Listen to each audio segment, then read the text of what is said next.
नमस्कार दोस्तों, आप सभी का हमारे इस यूट्यूब चैनल में स्वागत है। आज हम आपको वास्तुशास्त्र फिल्म की जानकारी दे रहे हैं, जो एक कम बजट वाली 2004 की भारतीय हॉरर फिल्म है, जो राम गोपाल वर्मा द्वारा निर्मित और सौरभ नारंग द्वारा निर्देशित है, जिसमें पिया राय चौधरी, सुष्मिता सेन और जेडी चक्रवर्ती ने अभिनय किया है। ये 22 अक्टूबर 2004 को रिलीज हुई थी और बॉक्स ऑफिस पर फ्लॉप घोषित की गई थी। वास्तुशास्त्र को तेलुगु में मारी चेतु के रूप में डब किया गया था। इसके निर्देशक हैं सौरभ नारंग, लिखित हैं चारुदू आचार्य, निर्माता है राम गोपाल वर्मा, अभिनीत है सुष्मिता सेन, पिया राय चौधरी, जेडी चक्रवर्ती और छायांकन दिया है सचिन के कृष्णा ने। संपादित किया है आरिफ शेख ने, संगीत दिया है अमर मोहिले ने, वितरित किए हैं के सेरा ने और रिलीज की तारीख है 22 अक्टूबर 2004। चलने का समय है 106 मिनट। भारत में हिंदी भाषा में ये बनाई गई है। मुख्य कलाकार और किरदार ये हैं कि सुष्मिता सेन झिलमिल राव के रोल में है, पिया राव चौधरी राधिका के रोल में है, जेडी चक्रवर्ती विराग राव के रोल में है, एहसास चन्ना रोहन के रोल में है, राजपाल यादव मेहड़ गायक के रोल में है, पूरब कोहली राधिका के बॉयफ्रेंड है और रसिका जोशी रुकमा है, यानी कि उनकी नौकरानी। सहजी शिंदे इंस्पेक्टर भूपाल गौरपड़े हैं, जाकिर हुसैन दिनेश दुबे के रोल में है। अब इस फिल्म की कहानी में यह है कि दिनेश दुबे जो एक स्कूल में काम करता है, एक ऐसे घर में जाता है जहां एक प्रेत बाधित पेड़ स्थित है, वह अनदेखी ताकतों द्वारा मारा जाता है। कहानी फिर एक जोड़े विराग राव और झिलमिल राव के इर्द गिर्द घूमती है, जो मुंबई के उपनगरीय इलाके में एक नया घर खरीदते हैं। स्त्री रोग विशेषज्ञ झिलमिल और उनके पति विराग 24 घंटों काम करते हैं और अपने छोटे बेटे रोहन के लिए मुश्किल से ही मौजूद रहते हैं। समस्या तब पैदा होती है जब झिलमिल और विराग को पता चलता है कि रोहन काल्पनिक दोस्त बनाने लगा है। रोहन अपने दोस्तों मनीष और ज्योति, 2 बच्चों, साथ ही साथ दिनेश दुबे और उसकी चुड़ैल पत्नी, जो वास्तव में भूत है, के प्रति आसक्त होने लगता है। रुकमा झिलमिल के घर में नई नौकरानी के रूप में आती है और रुकमा को रोहन की देखभाल करते हैं। मनीष और ज्योति के बारे में पता चलता है कि रोहन उस पलंग के नीचे इशारा करता है जहां मनीष और ज्योति छिपे हुए हैं। जब रुकमा बिस्तर के नीचे झांकती है तो मनीष उस पर टेनिस बॉल फेंककर उसे घायल कर देता है। वह गलत समझती है और ये सोचकर कि रोहन ने जानबूझकर गेंद फेंकी है। ये पता चला है कि रुकमा एक चोर है और रोहन द्वारा चोरी करते हुए देखा जाता है, लेकिन वह रोहन को ब्लैकमेल करती है और उसके साथ दुर्व्यवहार करती है ताकि वह अपने परिवार को सच्चाई प्रकट ना करे। फिर घर लौटते समय मनीष के भूत द्वारा एक अकेली सड़क पर उसकी बेरहमी से हत्या कर दी जाती है। झिलमिल चिंतित है और ये पता लगाने का प्रयास करती है कि ये सब क्यों हो रहा है। झिलमिल की बहन राधिका ने अपने प्रेमी मुरली को आमंत्रित किया। जब पूरा परिवार फिल्म देखने जाता है तो वे सेक्स करते हैं, लेकिन मुरली अचानक गायब हो जाती है। राधिका को लगता है कि वह लुक्का छुपी का खेल खेल रहा है। वह उसे लुभाने के लिए अपने कपड़े उतार देती है। हालांकि वह भूतों को घूरते हुए देखती है और भयभीत हो जाती है। जब झिलमिल, विराग और रोहन घर वापस आते हैं तो वो राधिका के बिस्तर पर मुरली के शक्त विक्षत लाश पाते हैं और बाहर राधिका को पेड़ से लटका हुआ पाते हैं। झिलमिल को एक पागल आदमी द्वारा कई बार चेतावनी दी जाती है, जो उसे घर खाली करने के लिए कहते हैं। ये पता चला कि रोहन के काल्पनिक दोस्त भूत हैं, जो उसे अपने घर से बाहर जाने के लिए कह रहे हैं। भूतों द्वारा विराग की हत्या कर दी जाती है और खुद भूत बनकर झिलमिल और रोहन को मारने की कोशिश करता है। झिलमिल की मदद के लिए आने वाले इंस्पेक्टर भूपाल गोरपड़े की भी हत्या कर दी जाती है। भूपाल भी भूत बन जाता है और झिलमिल का पीछा करता है। किसी तरह झिलमिल अपनी कार को प्रेत बाधित पेड़ से टकराती है और बाहर आती है। कार में विस्फोट हो जाता है, पेड़ जल जाता है और बुरी आत्माएं हार जाती हैं। तब झिलमिल को रोहन के साथ अस्पताल में भर्ती कराया गया है। घर में पागल आदमी देखकर खुश होता है कि पेड़ जल गया है। वह पेड़ पर पेशाब करना शुरू कर देता है, लेकिन पता चलता है कि आत्माओं को आराम नहीं दिया गया था। भूत उसकी भी हत्या कर देते हैं। वापस अस्पताल में डॉक्टर झिलमिल को देखभाल करने की सलाह देते हैं। फिल्म रोहन की आंखों के काले होने के साथ बंद होती है। मनीष की आंखों के समान ये दर्शाता है कि वह भी पहले मारा जा चुका है और भूत बन गया है। इस फिल्म के रिव्यूज ये रहे कि वास्तुशास्त्र एक ऐसी फिल्म है जो कि एक अच्छी अवधारणा के साथ शुरू होती है, लेकिन कहीं कहीं रेखा उसके चेहरे पर सपाट पड़ जाती है। काफी हद तक वर्मा के पहले प्रोडक्शन गायब की तरह। फिल्म की शुरुआत मुख्य जोड़ी विराग और झिलमिल के साथ होती है, जो अपने नए घर शांति कुटीर में जाते हैं और इस कदम के साथ उनके बेटे रोहन और झिलमिल की बहन राधिका है। जैसे ही वे अपने नए घर में बसते हैं, अजीब चीजें होने लगती हैं। एक पागल काम करने के लिए झिलमिल का पीछा करना शुरू कर देता है। रोहन अपने नए काल्पनिक दोस्तों के साथ एक गहन रिश्ते में शामिल हो जाता है और राधिका और झिलमिल दोनों को अपने नए घर के द्वार के बाहर आवाजों और दृश्यों के साथ डरावनी मुठभेड़ होती है। पहले तो हर कोई घटनाओं को कुछ नहीं के रूप में खारिज कर देता है, लेकिन घटनाओं के कुछ क्रम के बाद जो 3 मौतों की ओर ले जाती है, ये स्पष्ट हो जाता है कि कुछ भयावह चल रहा है। वास्तुशास्त्र में उन कहानियों में से एक है जो कागज पर बहुत अच्छी लगती है, लेकिन स्क्रीन पर ये अलग ही हो जाती है। सौरभ उषा नारंग का निर्देशन रचनात्मक की चिंगारी दिखाता है और उनके पास तकनीकी पहलू नीचे हैं, जो आश्चर्य की बात नहीं है क्योंकि राम गोपाल वर्मा उनके गुरु हैं। कैमरा मूवमेंट और लाइटिंग भयानक एहसास में इजाफा करते हैं और कुछ सीक्वेंस जो आपको डराते हैं अच्छी तरह से निष्पादित होते हैं। उदाहरण के लिए सुष्मिता की अपनी एक खिड़की के बाहर एक ज़ॉम्बी से मुठभेड़ और घर के गेट के बाहर पिया की भूतिया मुठभेड़। और पहली बार में जब हम रोहन को वास्तव में अपने कमरे में देखते हैं तो भूत के साथ बातचीत करते देखते हैं तो सभी को ठंड लग जाती है। हालांकि फिल्म भूत जैसी पॉलिश के आसपास कहीं नहीं है। समस्या स्क्रिप्ट जो चारू दत्ताचार्य हैं जो बहुत आसमान और कमियों से भरी है। फर्स्ट हाफ में भूत ज़ॉम्बी अक्सर दिखाई देते हैं, लेकिन कुछ मामूली डराने के लिए अलावा कुछ नहीं करते। आप अंततः उनकी उपस्थिति के प्रति उदासीन हो जाते हैं और दूसरे भाग में एक अस्पष्ट कारण के लिए वे सभी को देखते ही मारना शुरू कर देते हैं। बहुत कम समय में बहुत कुछ हो रहा है। चरमोत्कर्षण न्यास ही मजाकिया होने की हद तक कमजोर है। दरअसल आखिरी की 15 से 20 मिनट पूरी फिल्म को बर्बाद कर देते हैं और आचार्य इस फिल्म में हॉलीवुड की प्रमुख हॉरर फिल्मों के दृश्य में भी लिखा है। ये किसी फिल्म की कॉपी नहीं है, बल्कि हर सीन आपको एक अलग हॉरर फिल्म की याद दिलाएगा और वह अपने आप में खराब है। सिनेमेटोग्राफी कार्यात्मक है, हालांकि कभी कभी प्रकाश बहुत गहरा होता है और संपादन तेज होता है। शुक्र है कि फिल्म में कोई गाना नहीं है जो फिल्म को छोटा और ट्रैक पर रखता है। पृष्ठभूमि स्कोर एक मजबूत बिंदु है। ये भयानक और परेशान करने वाला है, लेकिन ये ध्वनि प्रभावों से प्रभावित है जो तंत्रिकाओं को झकझोर देता है। और आमतौर पर हॉरर फिल्म की सबसे बड़ी ताकत खामोशी होती है, लेकिन वास्तुशास्त्र अक्सर बिना किसी कारण के बहुत जोरदार होता है। ध्वनि प्रभाव शोर और कष्टप्रद है। बाघ की गुर्राहट और बच्चों जैसी हंसी पहले 5 मिनट में ही खत्म हो जाती है। ये फिल्म के खिलाफ काम करता है और वास्तव में इसे डरावना से ज्यादा अप्रिय बनाता है। ये फिल्म तकनीकी स्तर पर भूत को नहीं छूती है, जो काफी दुखद है, क्योंकि एक डरावनी फिल्म को माहौल बनाने के लिए अच्छे तकनीकी मूल्यों की आवश्यकता होती है। जो एक कम बजट वाली 2004 की भारतीय हॉरर फिल्म है जो राम गोपाल वर्मा द्वारा निर्मित और सौरभ नारंग द्वारा निर्देशित है, जिसमें पिया राय चौधरी, सुष्मिता सेन और जेडी चक्रवर्ती ने अभिनय किया है। ये 22 अक्टूबर 2004 को रिलीज हुई थी और बॉक्स ऑफिस पर फ्लॉप घोषित की गई थी। वास्तुशास्त्र को तेलुगु में मारी चेतु के रूप में डब किया गया था। इसके निर्देशक हैं सौरभ नारंग, लिखित हैं चारू दू आचार्य, निर्माता हैं राम गोपाल वर्मा, अभिनीत है सुष्मिता सेन, पिया राय चौधरी, जेडी चक्रवर्ती और छायांकन दिया है सचिन के कृष्णा ने। संपादित किया है आरिफ शेख ने, संगीत दिया है अमर मोहिले ने, वितरित किए हैं के सेरा ने और रिलीज की तारीख है 22 अक्टूबर 2004। चलने का समय है 106 मिनट। भारत में हिंदी भाषा में ये बनाई गई है। मुख्य कलाकार और किरदार ये हैं कि सुष्मिता सेन झिलमिल राव के रोल में है, पिया राव चौधरी राधिका के रोल में है, जेडी चक्रवर्ती विराग राव के रोल में है, एहसास चन्ना रोहन के रोल में है, राजपाल यादव मेहड़ गायक के रोल में है, पूरब कोहली राधिका के बॉयफ्रेंड है और रसिका जोशी रुकमा है यानी कि उनकी नौकरानी। सहजी शिंदे इंस्पेक्टर भूपाल गौरपड़े हैं, जाकिर हुसैन दिनेश दुबे के रोल में है। अब इस फिल्म की कहानी में यह है कि दिनेश दुबे जो एक स्कूल में काम करता है, एक ऐसे घर में जाता है जहां एक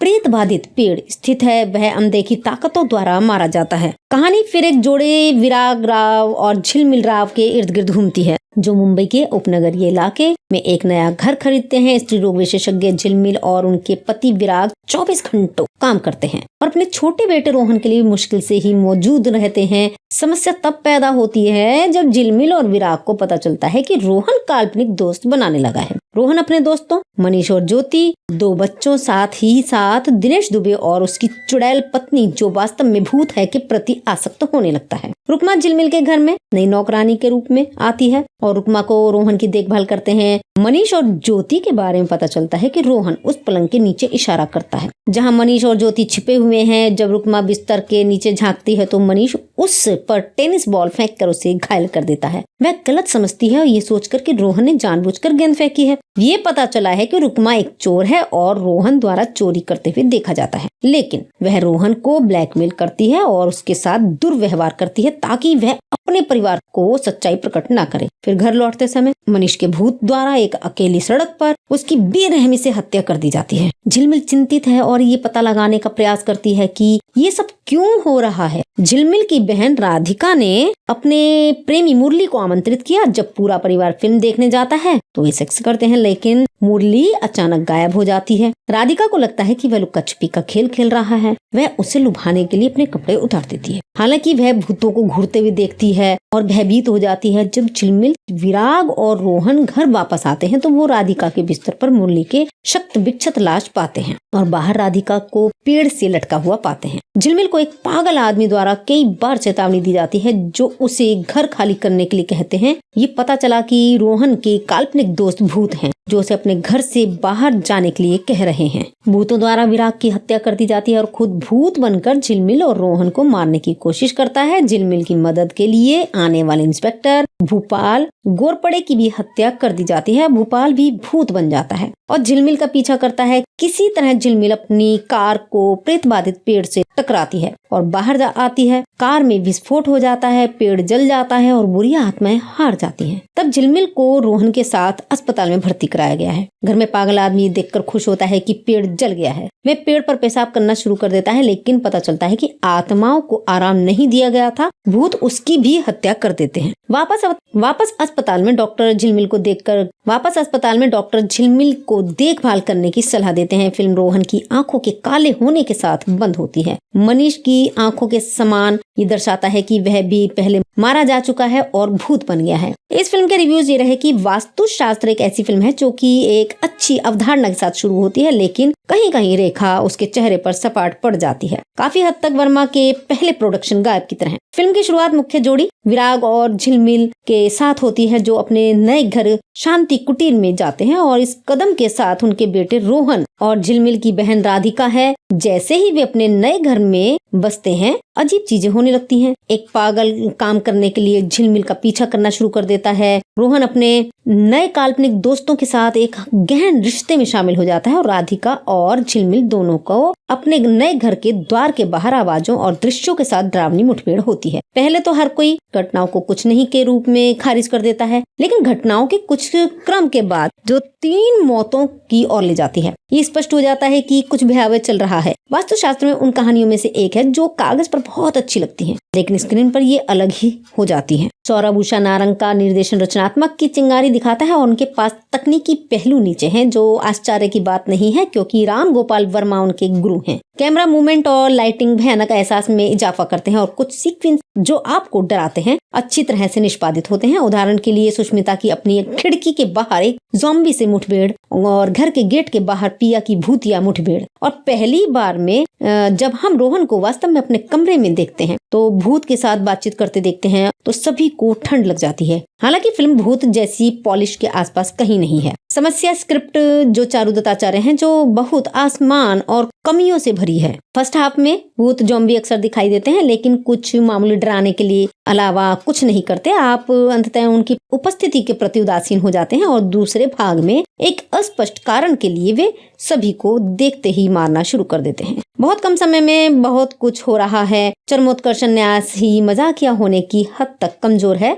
दरअसल आखिरी की 15 से 20 मिनट पूरी फिल्म को बर्बाद कर देते हैं और आचार्य इस फिल्म में हॉलीवुड की प्रमुख हॉरर फिल्मों के दृश्य में भी लिखा है। ये किसी फिल्म की कॉपी नहीं है, बल्कि हर सीन आपको एक अलग हॉरर फिल्म की याद दिलाएगा और वह अपने आप में खराब है। सिनेमेटोग्राफी कार्यात्मक है, हालांकि कभी कभी प्रकाश बहुत गहरा होता है और संपादन तेज होता है। शुक्र है कि फिल्म में कोई गाना नहीं है जो फिल्म को छोटा और ट्रैक पर रखता है। पृष्ठभूमि स्कोर एक मजबूत बिंदु है। ये भयानक और परेशान करने वाला है, लेकिन ये ध्वनि प्रभावों से प्रभावित है जो तंत्रिकाओं को झकझोर देता है। और आमतौर पर हॉरर फिल्म की सबसे बड़ी ताकत खामोशी होती है, लेकिन वास्तुशास्त्र अक्सर बिना किसी कारण के बहुत जोरदार होता है। ध्वनि प्रभाव शोर और कष्टप्रद है। बाघ की गुर्राहट और बच्चों जैसी हंसी पहले 5 मिनट में ही खत्म हो जाती है। ये फिल्म के खिलाफ काम करता है और वास्तव में इसे डरावना से ज्यादा अप्रिय बनाता है। ये फिल्म तकनीकी स्तर पर भूत को नहीं छूती है, जो काफी दुखद है, क्योंकि एक डरावनी फिल्म को माहौल बनाने के लिए अच्छे तकनीकी मूल्यों की आवश्यकता होती है। जो एक कम बजट वाली 2004 की भारतीय हॉरर फिल्म है, जो राम गोपाल वर्मा द्वारा निर्मित और सौरभ नारंग द्वारा निर्देशित है। जिसमें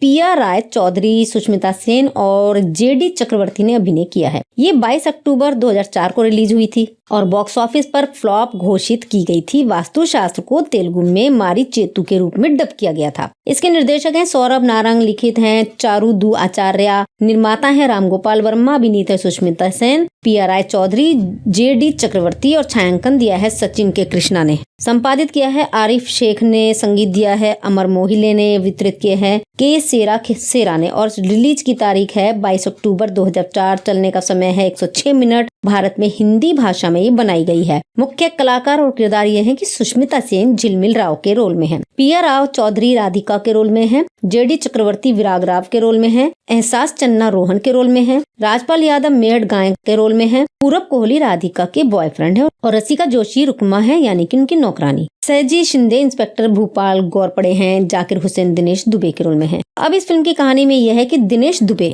जो एक स्कूल में काम करता है, एक ऐसे घर में जाता है जहां एक प्रेत बाधित पेड़ स्थित है। वह अनदेखी ताकतों द्वारा मारा जाता है। कहानी फिर एक जोड़े विराग राव और झिलमिल राव के इर्द गिर्द घूमती है, जो मुंबई के उपनगरीय इलाके में एक नया घर खरीदते हैं। स्त्री रोग विशेषज्ञ झिलमिल और उनके पति विराग 24 घंटों काम करते हैं और अपने छोटे बेटे रोहन के लिए मुश्किल से ही मौजूद रहते हैं। समस्या तब पैदा होती है जब झिलमिल और विराग को पता चलता है कि रोहन काल्पनिक दोस्त बनाने लगा है। रोहन अपने दोस्तों मनीष और ज्योति, 2 बच्चों, साथ दिनेश दुबे और उसकी चुड़ैल पत्नी जो वास्तव में भूत है के प्रति आसक्त होने लगता है। रुकमा झिलमिल के घर में नई नौकरानी के रूप में आती है और रुकमा को रोहन की देखभाल करते हैं। मनीष और ज्योति के बारे में पता चलता है कि रोहन उस पलंग के नीचे इशारा करता है जहां मनीष और ज्योति छिपे हुए हैं। जब रुकमा बिस्तर के नीचे झांकती है तो मनीष उस पर टेनिस बॉल फेंक कर उसे घायल कर देता है। वह गलत समझती है और ये सोचकर कि रोहन ने जानबूझकर गेंद फेंकी है।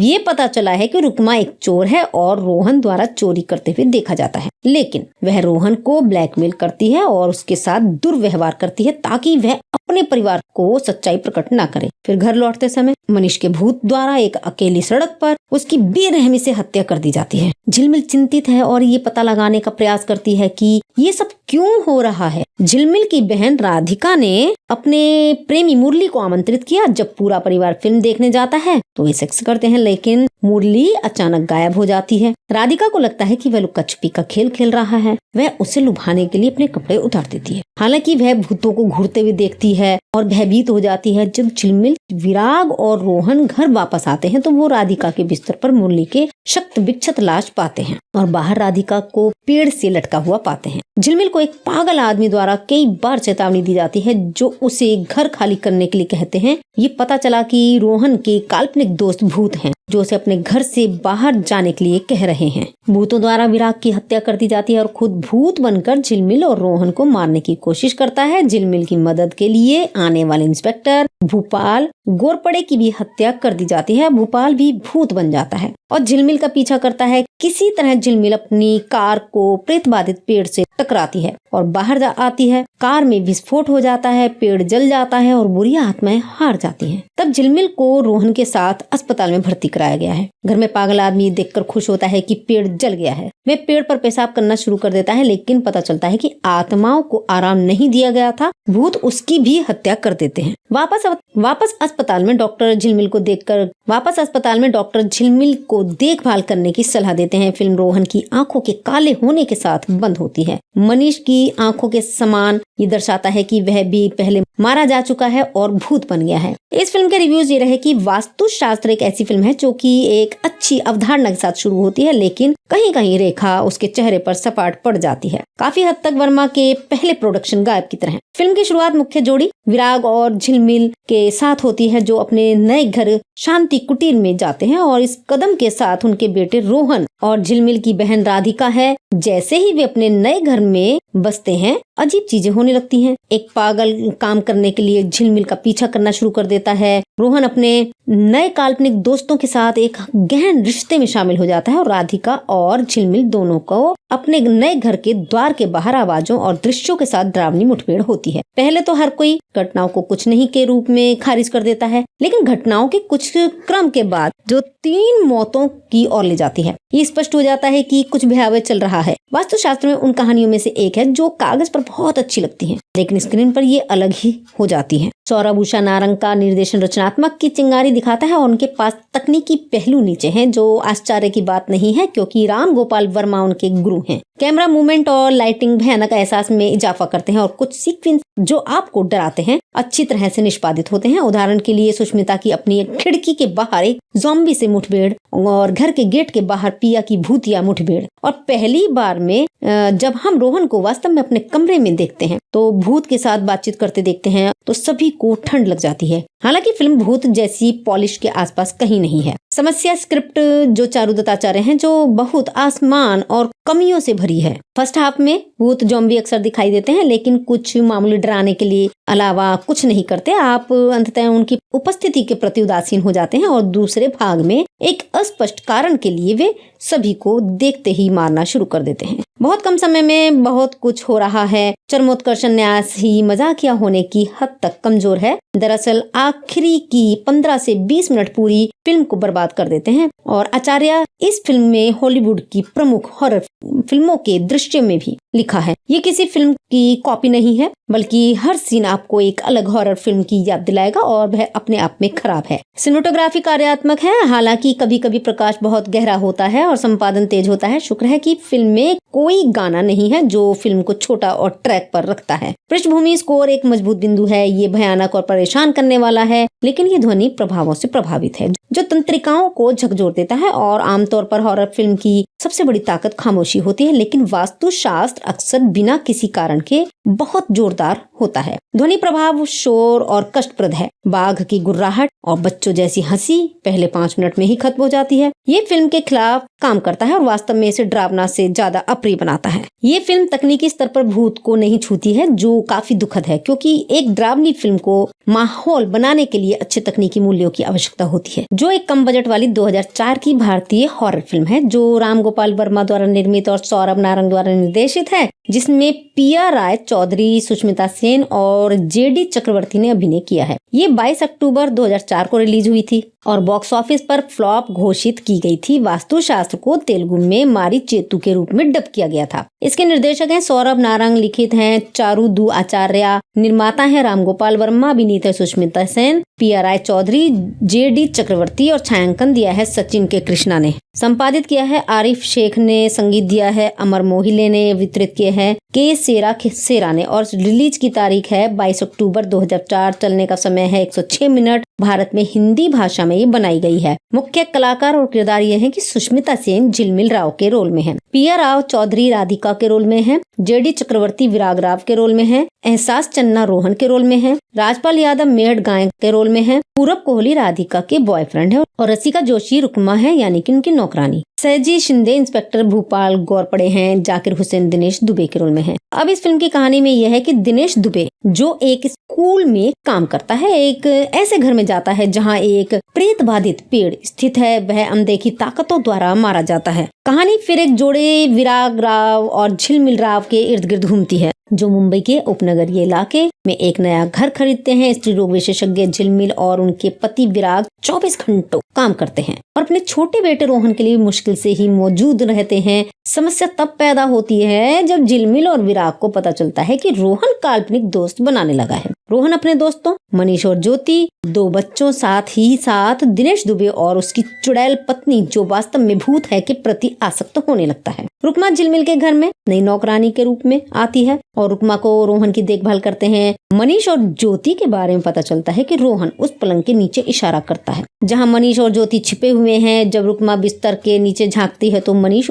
उस पर टेनिस बॉल फेंककर उसे घायल कर देता है। वह गलत समझती है और ये सोचकर कि रोहन ने जानबूझकर गेंद फेंकी है। ये पता चला है कि रुकमा एक चोर है और रोहन द्वारा चोरी करते हुए देखा जाता है, लेकिन वह रोहन को ब्लैकमेल करती है और उसके साथ दुर्व्यवहार करती है ताकि वह अपने परिवार को सच्चाई प्रकट न करे। फिर घर लौटते समय मनीष के भूत द्वारा एक अकेली सड़क पर उसकी बेरहमी से हत्या कर दी जाती है। झिलमिल चिंतित है और ये पता लगाने का प्रयास करती है कि ये सब क्यों हो रहा है? झिलमिल की बहन राधिका ने अपने प्रेमी मुरली को आमंत्रित किया। जब पूरा परिवार फिल्म देखने जाता है तो वे सेक्स करते हैं, लेकिन मुरली अचानक गायब हो जाती है। राधिका को लगता है कि वह लुक्का छुपी का खेल खेल रहा है। वह उसे लुभाने के लिए अपने कपड़े उतार देती है। हालांकि वह भूतों को घूरते हुए देखती है और भयभीत हो जाती है। जब झिलमिल, विराग और रोहन घर वापस आते हैं तो वो राधिका के बिस्तर पर मुरली के शक्त विक्षत लाश पाते हैं और बाहर राधिका को पेड़ से लटका हुआ पाते हैं। झिलमिल को एक पागल आदमी द्वारा कई बार चेतावनी दी जाती है, जो उसे घर खाली करने के लिए कहते हैं।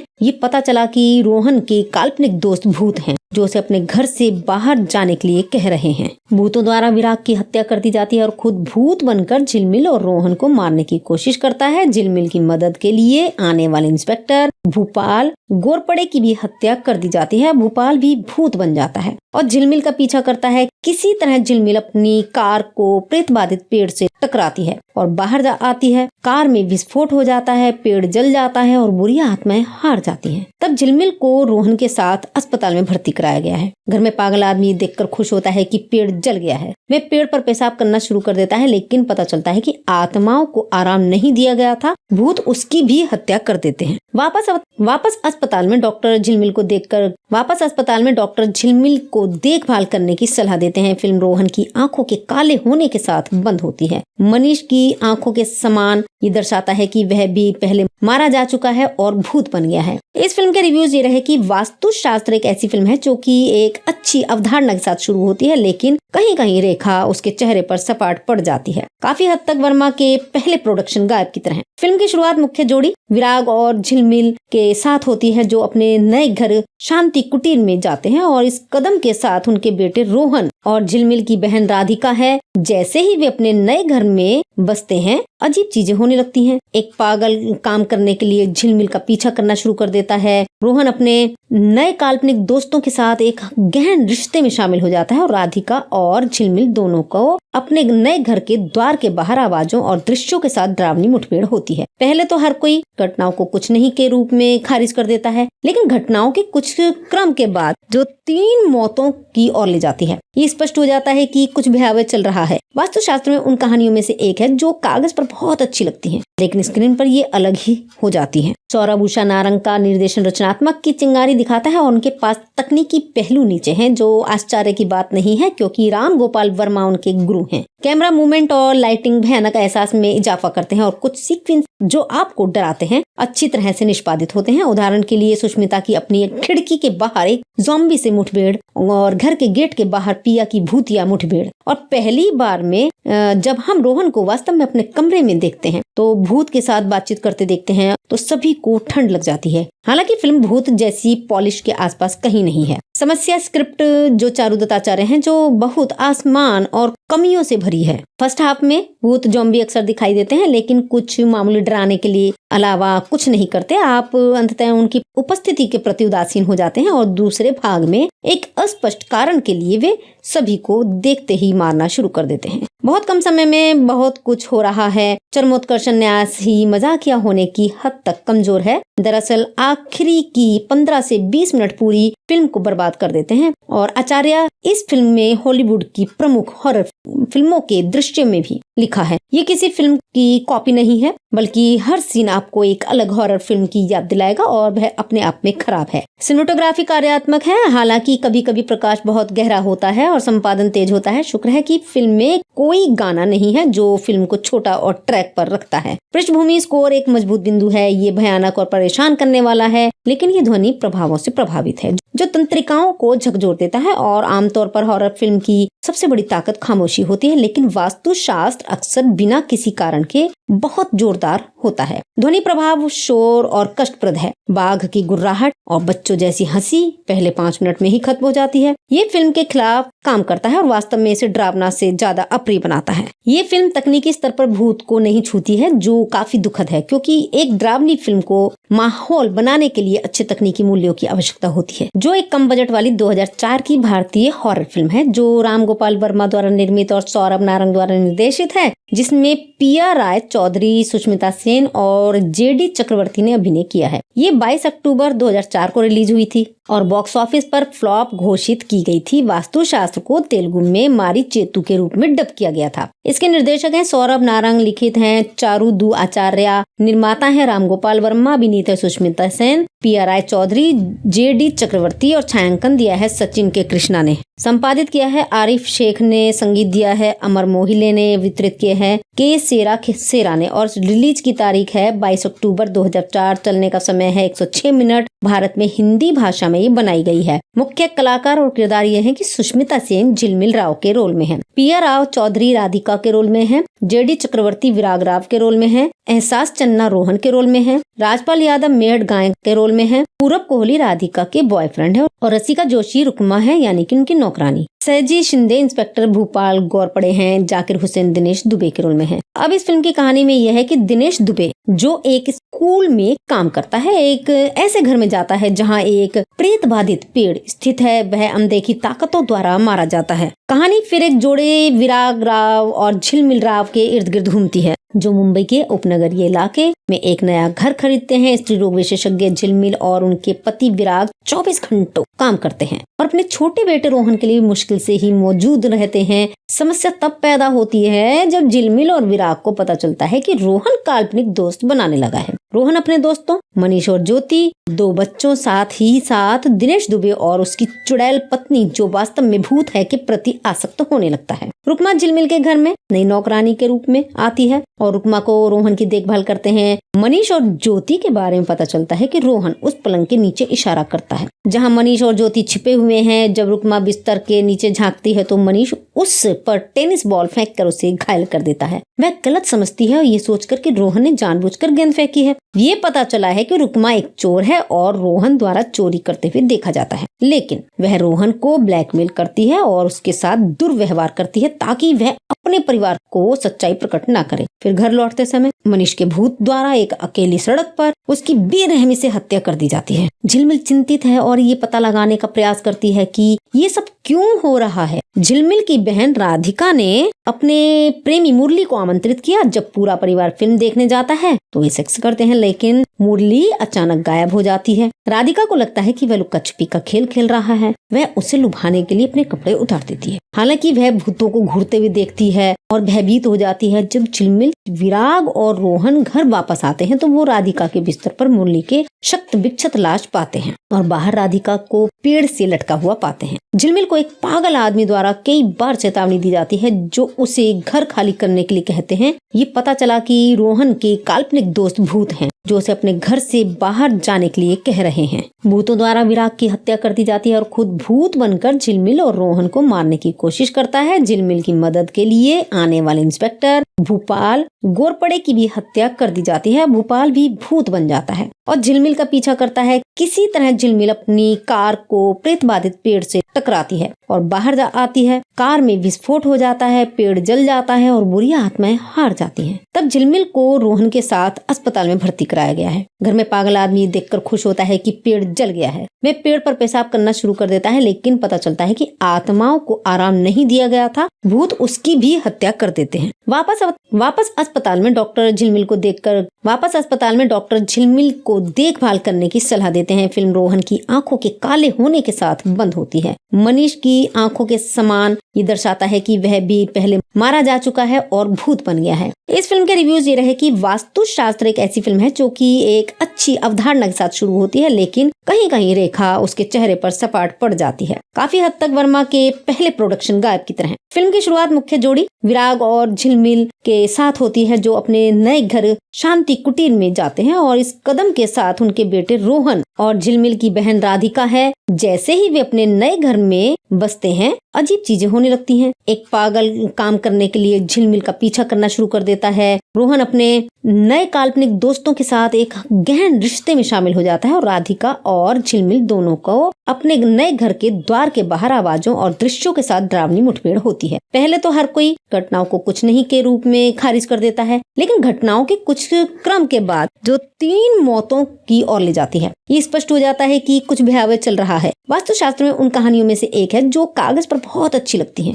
लेकिन स्क्रीन पर ये अलग ही हो जाती हैं। सौरभ उषा नारंग का निर्देशन रचनात्मक की चिंगारी दिखाता है और उनके पास तकनीकी पहलू नीचे हैं, जो आश्चर्य की बात नहीं है क्योंकि राम गोपाल वर्मा उनके गुरु हैं। कैमरा मूवमेंट और लाइटिंग भयानक एहसास में इजाफा करते हैं और कुछ सीक्वेंस जो आपको डराते हैं अच्छी तरह से निष्पादित होते हैं। उदाहरण के लिए सुष्मिता की अपनी एक खिड़की के बाहर एक ज़ॉम्बी से मुठभेड़ और घर के गेट के बाहर पिया की भूतिया मुठभेड़, और पहली बार में जब हम रोहन को वास्तव में अपने कमरे में देखते हैं तो भूत के साथ बातचीत करते देखते हैं तो सभी को ठंड लग जाती है। हालांकि फिल्म भूत जैसी पॉलिश के आसपास कहीं नहीं है। समस्या स्क्रिप्ट जो चारू दत्ताचार्य हैं जो बहुत आसमान और कमियों से भरी है। फर्स्ट हाफ में भूत ज़ॉम्बी अक्सर दिखाई देते हैं, लेकिन कुछ मामूली डराने के लिए अलावा कुछ नहीं करते। आप अंततः उनकी उपस्थिति के प्रति उदासीन हो जाते हैं और दूसरे भाग में एक अस्पष्ट कारण के लिए वे सभी को देखते ही मारना शुरू कर देते हैं। बहुत कम समय में बहुत कुछ हो रहा है। चरमोत्कर्षण न्यास ही मजाकिया होने की हद तक कमजोर है।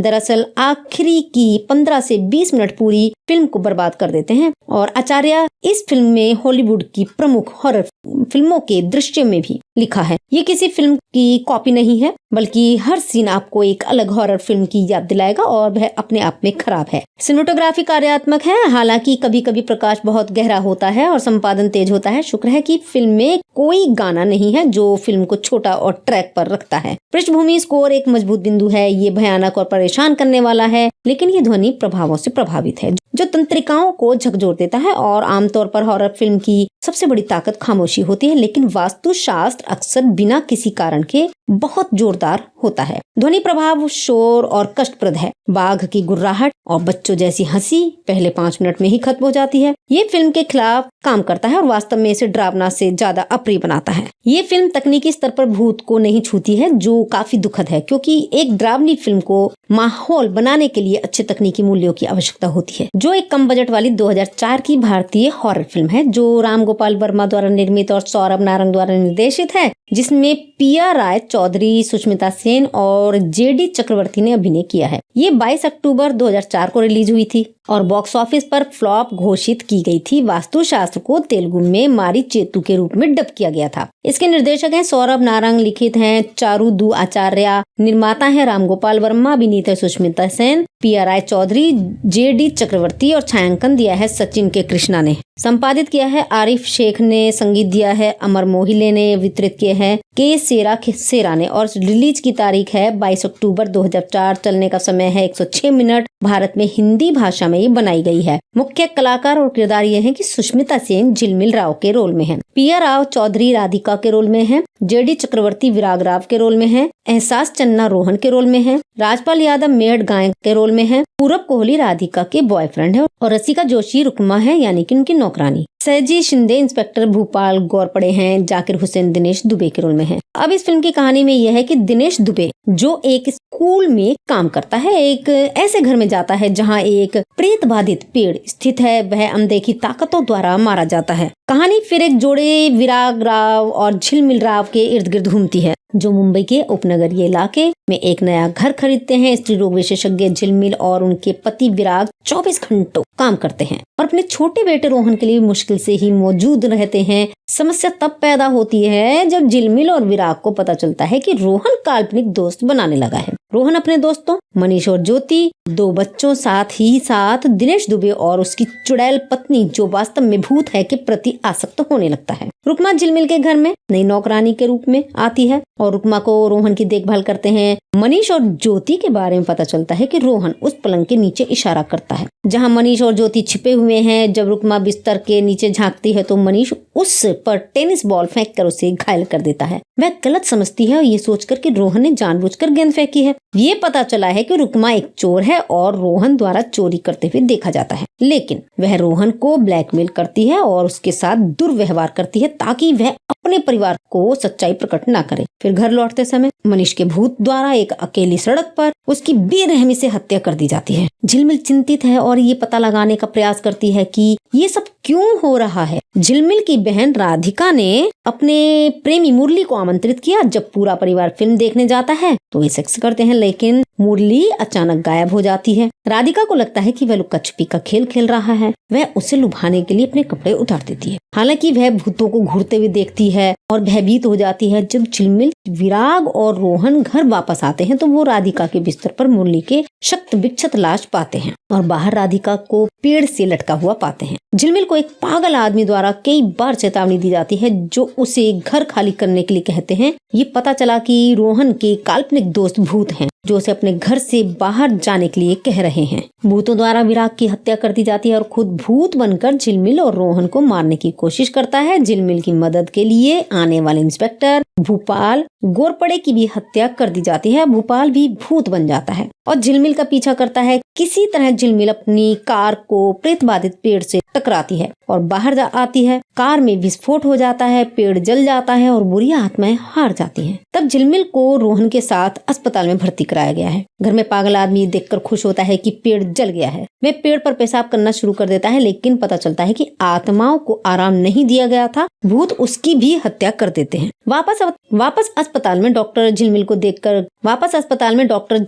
को देखभाल करने की सलाह देते हैं। फिल्म रोहन की आंखों के काले होने के साथ बंद होती है। मनीष की आंखों के समान ये दर्शाता है कि वह भी पहले मारा जा चुका है और भूत बन गया है। इस फिल्म के रिव्यूज ये रहे कि वास्तुशास्त्र एक ऐसी फिल्म है जो कि एक अच्छी अवधारणा के साथ शुरू होती है, लेकिन कहीं कहीं रेखा उसके चेहरे पर सपाट पड़ जाती है। काफी हद तक वर्मा के पहले प्रोडक्शन गायब की तरह है। फिल्म की शुरुआत मुख्य जोड़ी विराग और झिलमिल के साथ होती है जो अपने नए घर शांति कुटीर में जाते हैं और इस कदम के साथ उनके बेटे रोहन और झिलमिल की बहन राधिका है। जैसे ही वे अपने नए घर में बसते हैं अजीब चीजें होने लगती हैं। एक पागल काम करने के लिए झिलमिल का पीछा करना शुरू कर देता है। रोहन अपने नए काल्पनिक दोस्तों के साथ एक गहन रिश्ते में शामिल हो जाता है और राधिका और झिलमिल दोनों को अपने नए घर के द्वार के बाहर आवाजों और दृश्यों के साथ डरावनी मुठभेड़ होती है। पहले तो हर कोई घटनाओं को कुछ नहीं के रूप में खारिज कर देता है, लेकिन घटनाओं के कुछ क्रम के बाद जो 3 मौतों की ओर ले जाती है,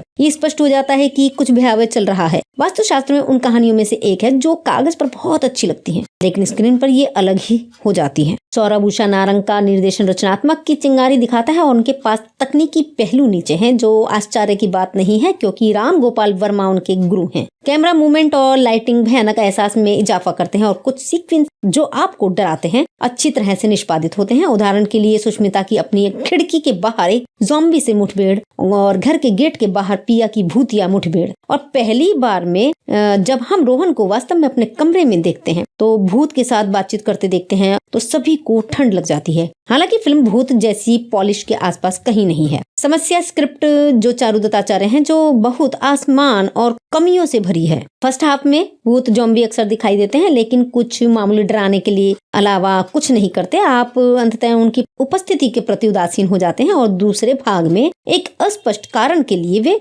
सभी को देखते ही मारना शुरू कर देते हैं। बहुत कम समय में बहुत कुछ हो रहा है। चरमोत्कर्षण न्यास ही मजाकिया होने की हद तक कमजोर है। दरअसल आखिरी की 15 से 20 मिनट पूरी फिल्म को बर्बाद कर देते हैं और आचार्य इस फिल्म में हॉलीवुड की प्रमुख हॉरर फिल्मों के दृश्य में भी लिखा है। ये किसी फिल्म की कॉपी नहीं है, बल्कि हर सीन आपको एक अलग हॉरर फिल्म की याद दिलाएगा और वह अपने आप में खराब है। सिनेमेटोग्राफी कार्यात्मक है, हालांकि कभी कभी प्रकाश बहुत गहरा होता है और संपादन तेज होता है। शुक्र है कि फिल्म में कोई गाना नहीं है जो फिल्म को छोटा और ट्रैक पर रखता है। पृष्ठभूमि स्कोर एक मजबूत बिंदु है। ये भयानक और परेशान करने वाला है, लेकिन ये ध्वनि प्रभावों से प्रभावित है जो तंत्रिकाओं को झकझोर देता है। और आमतौर पर हॉरर फिल्म की सबसे बड़ी ताकत खामोशी होती है, लेकिन वास्तुशास्त्र अक्सर बिना किसी कारण के बहुत जोरदार होता है। ध्वनि प्रभाव शोर और कष्टप्रद है। बाघ की गुर्राहट और बच्चों जैसी हंसी पहले 5 मिनट में ही खत्म हो जाती है। ये फिल्म के खिलाफ काम करता है और वास्तव में इसे डरावना से ज्यादा अप्रिय बनाता है।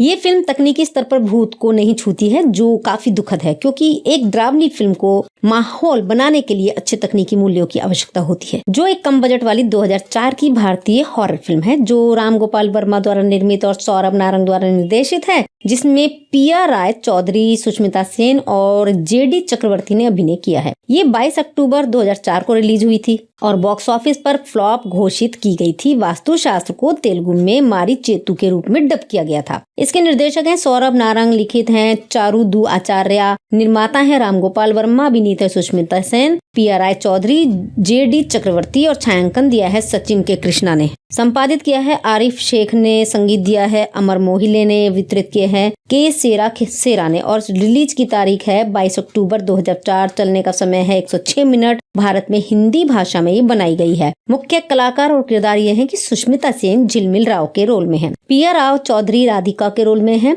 जेडी चक्रवर्ती विराग राव के रोल में है, एहसास चन्ना रोहन के रोल में है, राजपाल यादव मेहट गायक के रोल में है, पूरब कोहली राधिका के बॉयफ्रेंड है और रसिका जोशी रुक्मा है यानी कि उनकी नौकरानी। सहजी शिंदे इंस्पेक्टर भूपाल गौरपड़े हैं, जाकिर हुसैन दिनेश दुबे के रोल में है। अब इस फिल्म की कहानी में यह है कि दिनेश दुबे जो एक स्कूल में काम करता है, एक ऐसे घर में जाता है जहां एक प्रेत बाधित पेड़ स्थित है, वह अनदेखी ताकतों द्वारा मारा जाता है। कहानी फिर एक जोड़े विराग राव और झिलमिल राव के इर्द गिर्द घूमती है जो मुंबई के उपनगरीय इलाके में एक नया घर खरीदते हैं। स्त्री रोग विशेषज्ञ झिलमिल और उनके पति विराग 24 घंटों काम करते हैं और अपने छोटे बेटे रोहन के लिए मुश्किल से ही मौजूद रहते हैं। समस्या तब पैदा होती है जब झिलमिल और विराग को पता चलता है कि रोहन काल्पनिक दोस्त बनाने लगा है। रोहन अपने दोस्तों मनीष और ज्योति, 2 बच्चों साथ ही साथ दिनेश दुबे और उसकी चुड़ैल पत्नी जो वास्तव में भूत है के प्रति आसक्त होने लगता है। रुक्मा झिलमिल के घर में नई नौकरानी के रूप में आती है और रुक्मा को रोहन की देखभाल करते हैं। मनीष और ज्योति के बारे में पता चलता है कि रोहन उस पलंग के नीचे इशारा करता है जहां मनीष और ज्योति छिपे हुए हैं। जब रुक्मा बिस्तर के नीचे झांकती है तो मनीष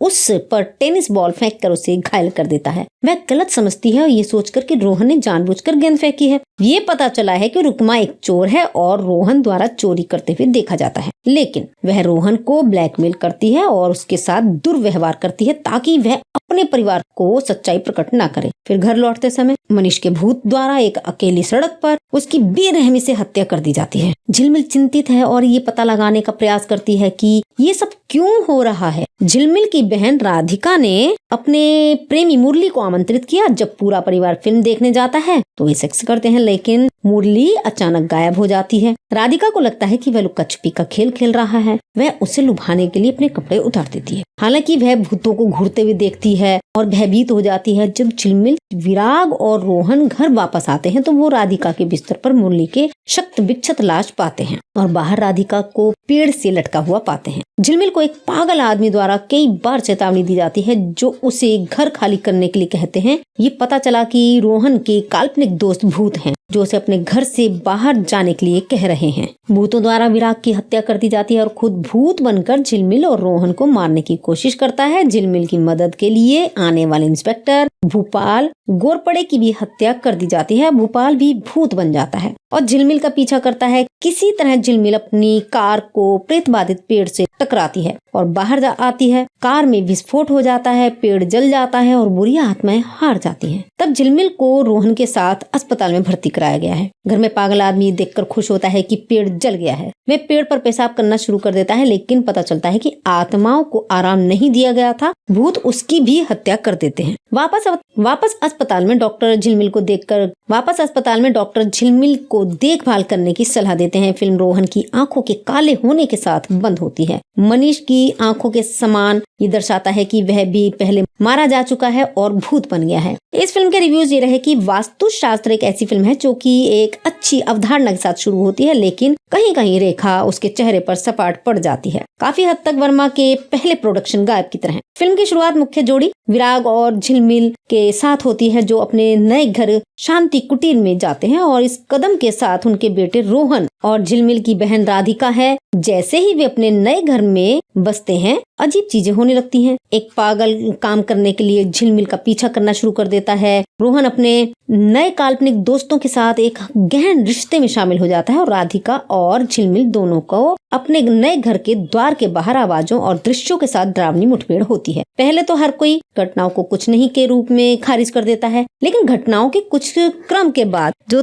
3 मौतों की ओर ले जाती है, ये स्पष्ट हो जाता है कि कुछ भयावह चल रहा है। वास्तुशास्त्र में उन कहानियों में से एक है जो कागज पर बहुत अच्छी लगती है, लेकिन स्क्रीन पर ये अलग ही हो जाती है। सौरभ उषा नारंग का निर्देशन रचनात्मक की चिंगारी दिखाता है और उनके पास तकनीकी पहलू नीचे हैं, जो आश्चर्य की बात नहीं है क्योंकि राम गोपाल वर्मा उनके गुरु हैं। कैमरा मूवमेंट और लाइटिंग भयानक एहसास में इजाफा करते हैं और कुछ सीक्वेंस जो आपको डराते हैं अच्छी तरह से निष्पादित होते हैं। उदाहरण के लिए सुष्मिता की अपनी एक खिड़की के बाहर एक ज़ॉम्बी से मुठभेड़ और घर के गेट के बाहर पिया की भूतिया मुठभेड़ और पहली बार में जब हम रोहन को वास्तव में अपने कमरे में देखते हैं तो भूत के साथ बातचीत करते देखते हैं तो सभी को ठंड लग जाती है। हालांकि फिल्म भूत जैसी पॉलिश के आसपास कहीं नहीं है। समस्या स्क्रिप्ट जो चारू दत्ताचार्य हैं जो बहुत आसमान और कमियों से भरी है। फर्स्ट हाफ में भूत ज़ॉम्बी अक्सर दिखाई देते हैं लेकिन कुछ मामूली डराने के लिए अलावा कुछ नहीं करते। आप अंततः उनकी उपस्थिति के प्रति उदासीन हो जाते हैं और दूसरे भाग में एक अस्पष्ट कारण के लिए वे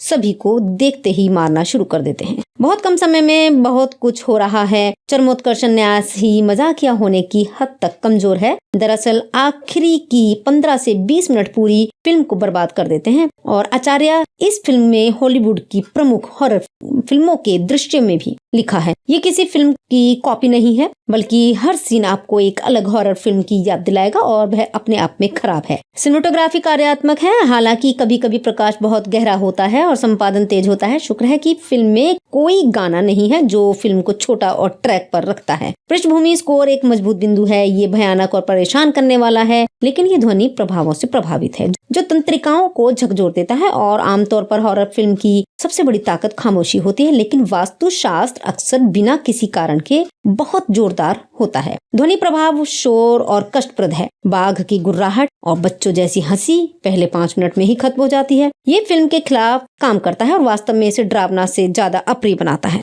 ये फिल्म तकनीकी स्तर पर भूत को नहीं छूती है जो काफी दुखद है क्योंकि एक डरावनी फिल्म को माहौल बनाने के लिए अच्छे तकनीकी मूल्यों की आवश्यकता होती है। जो एक कम बजट वाली 2004 की भारतीय हॉरर फिल्म है जो राम गोपाल वर्मा द्वारा निर्मित और सौरभ नारंग द्वारा निर्देशित है जिसमें पिया राय चौधरी, सुष्मिता सेन और जेडी चक्रवर्ती ने अभिनय किया है। ये 22 अक्टूबर 2004 को रिलीज हुई थी और बॉक्स ऑफिस पर फ्लॉप घोषित की गई थी। वास्तुशास्त्र को तेलुगु में मारी चेतु के रूप में डब किया गया था। इसके निर्देशक हैं सौरभ नारंग, लिखित हैं चारू दू आचार्य, निर्माता हैं राम गोपाल वर्मा, अभिनीत है सुष्मिता सेन, पिया राय चौधरी, जेडी चक्रवर्ती और छायांकन दिया है सचिन के कृष्णा ने। संपादित किया है आरिफ शेख ने, संगीत दिया है अमर मोहिले ने, वितरित किए हैं के सेरा ने और रिलीज की तारीख है 22 अक्टूबर 2004। चलने का समय है 106 मिनट। भारत में हिंदी भाषा में ये बनाई गई है। मुख्य कलाकार और किरदार ये हैं कि सुष्मिता सेन झिलमिल राव के रोल में है, पिया राव चौधरी राधिका के रोल में है,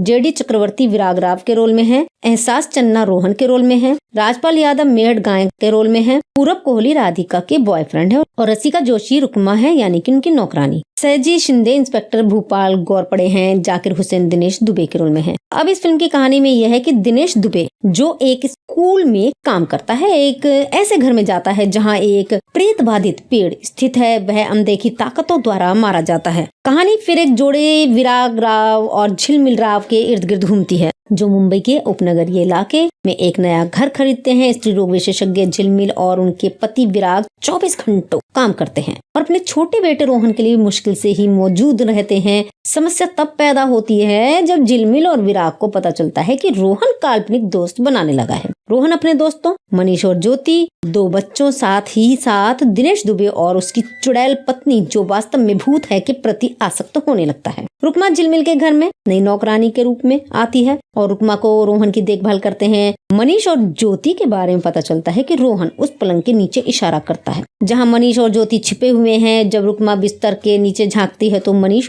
उस पर टेनिस बॉल फेंक कर उसे घायल कर देता है। वह गलत समझती है और ये सोचकर कि रोहन ने जानबूझकर गेंद फेंकी है। ये पता चला है कि रुकमा एक चोर है और रोहन द्वारा चोरी करते हुए देखा जाता है, लेकिन वह रोहन को ब्लैकमेल करती है और उसके साथ दुर्व्यवहार करती है ताकि वह अपने परिवार को सच्चाई प्रकट ना करे। फिर घर लौटते समय मनीष के भूत द्वारा एक अकेली सड़क पर उसकी बेरहमी से हत्या कर दी जाती है। झिलमिल चिंतित है और ये पता लगाने का प्रयास करती है कि ये सब क्यों हो रहा है। झिलमिल की बहन राधिका ने अपने प्रेमी मुरली को आमंत्रित किया। जब पूरा परिवार फिल्म देखने जाता है तो वे सेक्स करते हैं, लेकिन मुरली अचानक गायब हो जाती है। राधिका को लगता है कि वह लुक्का छुपी का खेल खेल रहा है। वह उसे लुभाने के लिए अपने कपड़े उतार देती है। हालांकि वह भूतों को घूरते हुए देखती है और भयभीत हो जाती है। जब झिलमिल, विराग और रोहन घर वापस आते हैं तो वो राधिका के बिस्तर पर मुरली के शक्त विक्षत लाश पाते हैं और बाहर राधिका को पेड़ से लटका हुआ पाते हैं। झिलमिल को एक पागल आदमी द्वारा कई बार चेतावनी दी जाती है जो उसे घर खाली करने के लिए कहते हैं। ये पता चला कि रोहन के काल्पनिक दोस्त भूत हैं जो उसे अपने घर से बाहर जाने के लिए कह रहे हैं। भूतों द्वारा विराग की हत्या कर दी जाती है और खुद भूत बनकर झिलमिल और रोहन को मारने की कोशिश करता है। झिलमिल की मदद के लिए आने वाले इंस्पेक्टर भूपाल गोरपड़े की भी हत्या कर दी जाती है। भूपाल भी भूत बन जाता है और झिलमिल का पीछा करता है। किसी तरह झिलमिल अपनी कार को प्रेत बाधित पेड़ से टकराती है और बाहर आती है। कार में विस्फोट हो जाता है, पेड़ जल जाता है और बुरी आत्माएं हार जाती हैं। तब झिलमिल को रोहन के साथ अस्पताल में भर्ती कराया गया है। घर में पागल आदमी देखकर खुश होता है कि पेड़ जल गया है। वह पेड़ पर पेशाब करना शुरू कर देता है, लेकिन पता चलता है कि आत्माओं को आराम नहीं दिया गया था, भूत उसकी भी हत्या कर देते हैं। वापस अस्पताल में डॉक्टर झिलमिल को देखभाल करने की सलाह देते हैं। फिल्म रोहन की आंखों के काले होने के साथ बंद होती है। मनीष की आंखों के समान ये दर्शाता है कि वह भी पहले मारा जा चुका है और भूत बन गया है। इस फिल्म के रिव्यूज ये रहे कि वास्तुशास्त्र एक ऐसी फिल्म है जो कि एक अच्छी अवधारणा के साथ शुरू होती है, लेकिन कहीं कहीं रेखा उसके चेहरे पर सपाट पड़ जाती है। काफी हद तक वर्मा के पहले प्रोडक्शन गायब की तरह है। फिल्म की शुरुआत मुख्य जोड़ी विराग और झिलमिल के साथ होती है, जो अपने नए घर शांति कुटीर में जाते हैं और इस कदम के साथ उनके बेटे रोहन और झिलमिल की बहन राधिका है। जैसे ही वे अपने नए घर में बसते हैं, अजीब चीजें होने लगती हैं। एक पागल काम करने के लिए झिलमिल का पीछा करना शुरू कर देता है। रोहन अपने नए काल्पनिक दोस्तों के साथ एक गहन रिश्ते में शामिल हो जाता है और राधिका और झिलमिल दोनों को अपने नए घर के द्वार के बाहर आवाजों और दृश्यों के साथ डरावनी मुठभेड़ होती है। पहले तो हर कोई घटनाओं को कुछ नहीं के रूप में खारिज कर देता है, लेकिन घटनाओं के कुछ क्रम के बाद जो 3 मौतों की ओर ले जाती है, ये स्पष्ट हो जाता है कि कुछ भयावह चल रहा है। वास्तुशास्त्र में उन कहानियों में से एक है जो कागज पर बहुत अच्छी लगती है, लेकिन स्क्रीन पर ये अलग ही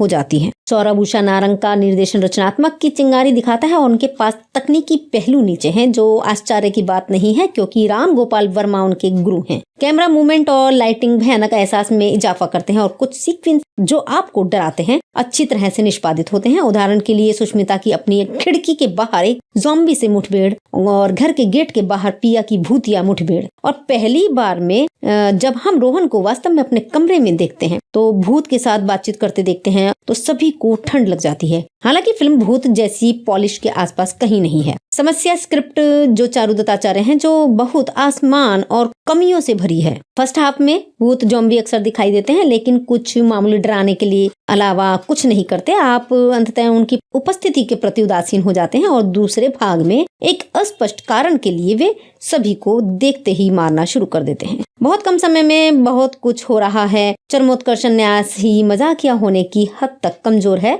दरअसल आखिरी की 15 से 20 मिनट पूरी फिल्म को बर्बाद कर देते हैं और आचार्य इस फिल्म में हॉलीवुड की प्रमुख हॉरर फिल्मों के दृश्य में भी लिखा है। ये किसी फिल्म की कॉपी नहीं है, बल्कि हर सीन आपको एक अलग हॉरर फिल्म की याद दिलाएगा और वह अपने आप में खराब है। सिनेमेटोग्राफी कार्यात्मक है, हालांकि कभी कभी प्रकाश बहुत गहरा होता है और संपादन तेज होता है। शुक्र है कि फिल्म में कोई गाना नहीं है जो फिल्म को छोटा और ट्रैक पर रखता है। पृष्ठभूमि स्कोर एक मजबूत बिंदु है। ये भयानक और परेशान करने वाला है, लेकिन ये ध्वनि प्रभावों से प्रभावित है जो तंत्रिकाओं को झकझोर देता है। और आमतौर पर हॉरर फिल्म की सबसे बड़ी ताकत खामोशी होती है, लेकिन वास्तुशास्त्र अक्सर बिना किसी कारण के बहुत जोरदार होता है। ध्वनि प्रभाव शोर और कष्टप्रद है। बाघ की गुर्राहट और बच्चों जैसी हंसी पहले 5 मिनट में ही खत्म हो जाती है। ये फिल्म के खिलाफ काम करता है और वास्तव में इसे डरावना से ज्यादा अप्रिय बनाता है। ये फिल्म तकनीकी स्तर पर भूत को नहीं छूती है, जो काफी दुखद है, क्योंकि एक डरावनी फिल्म को माहौल बनाने के लिए अच्छे तकनीकी मूल्यों की आवश्यकता होती है। जो एक कम बजट वाली 2004 की भारतीय हॉरर फिल्म है, जो राम गोपाल वर्मा द्वारा निर्मित और सौरभ नारंग द्वारा निर्देशित है, जिसमें पिया राय चौधरी, सुष्मिता सेन और जेडी चक्रवर्ती ने अभिनय किया है। ये 22 अक्टूबर 2004 को रिलीज हुई थी और बॉक्स ऑफिस पर फ्लॉप घोषित की गई थी। वास्तुशास्त्र को तेलुगु में मारी चेतु के रूप में डब किया गया था। इसके निर्देशक हैं सौरभ नारंग, लिखित हैं चारू दू आचार्य, निर्माता हैं राम गोपाल वर्मा, अभिनेता सुष्मिता सेन, पिया राय चौधरी, जेडी चक्रवर्ती और छायांकन दिया है सचिन के कृष्णा ने। संपादित किया है आरिफ शेख ने, संगीत दिया है अमर मोहिले ने, वितरित किए हैं के सेरा ने और रिलीज की तारीख है 22 अक्टूबर 2004। चलने का समय है 106 मिनट। भारत में हिंदी भाषा में ये बनाई गई है। मुख्य कलाकार और किरदार ये हैं कि सुष्मिता सेन झिलमिल राव के रोल में है, पिया राव चौधरी राधिका के रोल में है, जेडी चक्रवर्ती विराग राव के रोल में है, एहसास चन्ना रोहन के रोल में है, राजपाल यादव मेहड़ गायक के रोल में है, पूरब कोहली राधिका के बॉयफ्रेंड है और रसिका जोशी रुक्मा है यानी कि उनकी नौकरानी। सहजी शिंदे इंस्पेक्टर भूपाल गौरपड़े हैं, जाकिर हुसैन दिनेश दुबे के रोल में है। अब इस फिल्म की कहानी में यह है कि दिनेश दुबे जो एक स्कूल में काम करता है, एक ऐसे घर में जाता है जहाँ एक प्रेत बाधित पेड़ स्थित है, वह अनदेखी ताकतों द्वारा मारा जाता है। कहानी फिर एक जोड़े विराग राव और झिलमिल राव के इर्द गिर्द घूमती है, जो मुंबई के उपनगरीय इलाके में एक नया घर खरीदते हैं। स्त्री रोग विशेषज्ञ झिलमिल और उनके पति विराग 24 घंटों काम करते हैं और अपने छोटे बेटे रोहन के लिए मुश्किल से ही मौजूद रहते हैं। समस्या तब पैदा होती है जब झिलमिल और विराग को पता चलता है कि रोहन काल्पनिक दोस्त बनाने लगा है। रोहन अपने दोस्तों मनीष और ज्योति, 2 बच्चों साथ दिनेश दुबे और उसकी चुड़ैल पत्नी जो वास्तव में भूत है के प्रति आसक्त होने लगता है। रुक्मा झिलमिल के घर में नई नौकरानी के रूप में आती है और रुक्मा को रोहन की देखभाल करते हैं। मनीष और ज्योति के बारे में पता चलता है कि रोहन उस पलंग के नीचे इशारा करता है जहां मनीष और ज्योति छिपे हुए हैं। जब रुक्मा बिस्तर के नीचे झांकती है तो मनीष उस पर टेनिस बॉल फेंक कर उसे घायल कर देता है। वह गलत समझती है और ये सोचकर कि रोहन ने जानबूझकर गेंद फेंकी है। ये पता चला है कि रुक्मा एक चोर है और रोहन द्वारा चोरी करते हुए देखा जाता है, लेकिन वह रोहन को ब्लैकमेल करती है और उसके साथ दुर्व्यवहार करती है ताकि वह अपने परिवार को सच्चाई प्रकट ना करे। फिर घर लौटते समय मनीष के भूत द्वारा एक अकेली सड़क पर उसकी बेरहमी से हत्या कर दी जाती है। झिलमिल चिंतित है और ये पता लगाने का प्रयास करती है कि ये सब क्यों हो रहा है। झिलमिल की बहन राधिका ने अपने प्रेमी मुरली को आमंत्रित किया। जब पूरा परिवार फिल्म देखने जाता है तो वे सेक्स करते हैं, लेकिन मुरली अचानक गायब हो जाती है। राधिका को लगता है कि वह लुका छिपी का खेल खेल रहा है। वह उसे लुभाने के लिए अपने कपड़े उतार देती है। हालांकि वह भूतों को घूरते हुए देखती है और भयभीत हो जाती है। जब झिलमिल, विराग और रोहन घर वापस आते हैं तो वो राधिका के बिस्तर पर मुरली के शक्त विक्षत लाश पाते हैं और बाहर राधिका को पेड़ से लटका हुआ पाते हैं। झिलमिल को एक पागल आदमी द्वारा कई बार चेतावनी दी जाती है जो उसे घर खाली करने के लिए कहते हैं। ये पता चला कि रोहन के काल्पनिक दोस्त भूत हैं जो उसे अपने घर से बाहर जाने के लिए कह रहे हैं। भूतों द्वारा विराग की हत्या कर दी जाती है और खुद भूत बनकर झिलमिल और रोहन को मारने की कोशिश करता है। झिलमिल की मदद के लिए आने वाले इंस्पेक्टर भूपाल गोरपड़े की भी हत्या कर दी जाती है। भूपाल भी भूत बन जाता है और झिलमिल का पीछा करता है। किसी तरह झिलमिल अपनी कार को प्रेत बाधित पेड़ से टकराती है और बाहर आती है। कार में विस्फोट हो जाता है, पेड़ जल जाता है और बुरी आत्माएं हार जाती हैं। तब झिलमिल को रोहन के साथ अस्पताल में भर्ती कराया गया है। घर में पागल आदमी देखकर खुश होता है कि पेड़ जल गया है। वह पेड़ पर पेशाब करना शुरू कर देता है, लेकिन पता चलता है कि आत्माओं को आराम नहीं दिया गया था, भूत उसकी भी हत्या कर देते हैं। वापस अस्पताल में डॉक्टर झिलमिल को देखभाल करने की सलाह देते हैं। फिल्म रोहन की आंखों के काले होने के साथ बंद होती है। मनीष की आंखों के समान ये दर्शाता है कि वह भी पहले मारा जा चुका है और भूत बन गया है। इस फिल्म के रिव्यूज ये रहे कि वास्तुशास्त्र एक ऐसी फिल्म है जो कि एक अच्छी अवधारणा के साथ शुरू होती है, लेकिन कहीं कहीं रेखा उसके चेहरे पर सपाट पड़ जाती है। काफी हद तक वर्मा के पहले प्रोडक्शन गायब की तरह। फिल्म की शुरुआत मुख्य जोड़ी विराग और झिलमिल के साथ होती है जो अपने नए घर शांति कुटीर में जाते हैं और इस कदम के साथ उनके बेटे रोहन और झिलमिल की बहन राधिका है। जैसे ही वे अपने नए घर में बसते हैं अजीब चीजें होने लगती हैं। एक पागल काम करने के लिए झिलमिल का पीछा करना शुरू कर देता है। रोहन अपने नए काल्पनिक दोस्तों के साथ एक गहन रिश्ते में शामिल हो जाता है और राधिका और झिलमिल दोनों को अपने नए घर के द्वार के बाहर आवाजों और दृश्यों के साथ डरावनी मुठभेड़ होती है। पहले तो हर कोई घटनाओं को कुछ नहीं के रूप में खारिज कर देता है, लेकिन घटनाओं के कुछ क्रम के बाद जो 3 मौतों की ओर ले जाती है, ये स्पष्ट हो जाता है कि कुछ भयावह चल रहा है। वास्तुशास्त्र में उन कहानियों में से एक है जो कागज पर बहुत अच्छी लगती है, लेकिन स्क्रीन पर ये अलग ही हो जाती है। सौरभ उषा नारंग का निर्देशन रचनात्मक की चिंगारी दिखाता है और उनके पास तकनीकी पहलू नीचे हैं, जो आश्चर्य की बात नहीं है क्योंकि राम गोपाल वर्मा उनके गुरु हैं। कैमरा मूवमेंट और लाइटिंग भयानक एहसास में इजाफा करते हैं और कुछ सीक्वेंस जो आपको डराते हैं अच्छी तरह से निष्पादित होते हैं। उदाहरण के लिए सुष्मिता की अपनी एक खिड़की के बाहर एक ज़ॉम्बी से मुठभेड़ और घर के गेट के बाहर पिया की भूतिया मुठभेड़। और पहली बार में जब हम रोहन को वास्तव में अपने कमरे में देखते हैं तो भूत के साथ बातचीत करते देखते हैं तो सभी को ठंड लग जाती है। हालांकि फिल्म भूत जैसी पॉलिश के आसपास कहीं नहीं है। समस्या स्क्रिप्ट जो चारू दत्ताचार्य हैं जो बहुत आसमान और कमियों से भरी है। फर्स्ट हाफ में भूत ज़ॉम्बी अक्सर दिखाई देते हैं लेकिन कुछ मामूली डराने के लिए अलावा कुछ नहीं करते। आप अंततः उनकी उपस्थिति के प्रति उदासीन हो जाते हैं और दूसरे भाग में एक अस्पष्ट कारण के लिए वे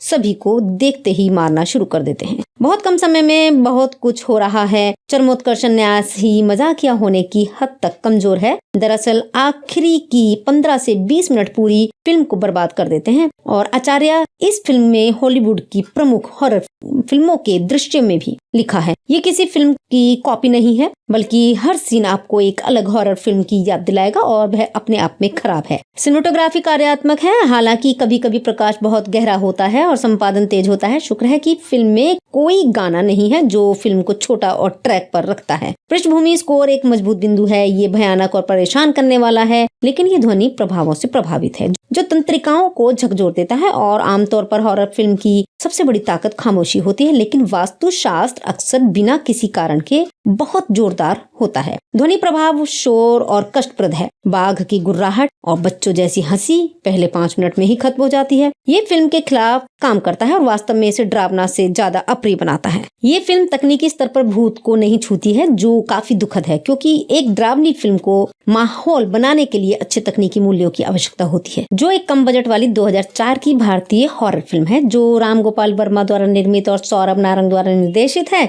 जिसमें पिया राय चौधरी, सुष्मिता सेन और जेडी चक्रवर्ती ने अभिनय किया है। ये 22 अक्टूबर 2004 को रिलीज हुई थी और बॉक्स ऑफिस पर फ्लॉप घोषित की गई थी। वास्तुशास्त्र को तेलुगु में मारी चेतु के रूप में डब किया गया था। इसके निर्देशक हैं सौरभ नारंग, लिखित हैं चारू दू आचार्य, निर्माता हैं राम गोपाल वर्मा, अभिनीत है सुष्मिता सेन, पिया राय चौधरी, जेडी चक्रवर्ती और छायांकन दिया है सचिन के कृष्णा ने। संपादित किया है आरिफ शेख ने, संगीत दिया है अमर मोहिले ने, वितरित किए हैं के सेरा ने और रिलीज की तारीख है 22 अक्टूबर 2004। चलने का समय है 106 मिनट। भारत में हिंदी भाषा में ये बनाई गई है। मुख्य कलाकार और किरदार ये हैं कि सुष्मिता सेन झिलमिल राव के रोल में है, पिया राव चौधरी राधिका के रोल में है, जेडी चक्रवर्ती विराग राव के रोल में है, एहसास चन्ना रोहन के रोल में है, राजपाल यादव मेहड़ गायक के रोल में है, पूरब कोहली राधिका के बॉयफ्रेंड है और रसिका जोशी रुकमा है यानी कि उनकी नौकरानी। सहजी शिंदे इंस्पेक्टर भूपाल गौरपड़े हैं, जाकिर हुसैन दिनेश दुबे के रोल में है। अब इस फिल्म की कहानी में यह है कि दिनेश दुबे जो एक स्कूल में काम करता है, एक ऐसे घर में जाता है जहां एक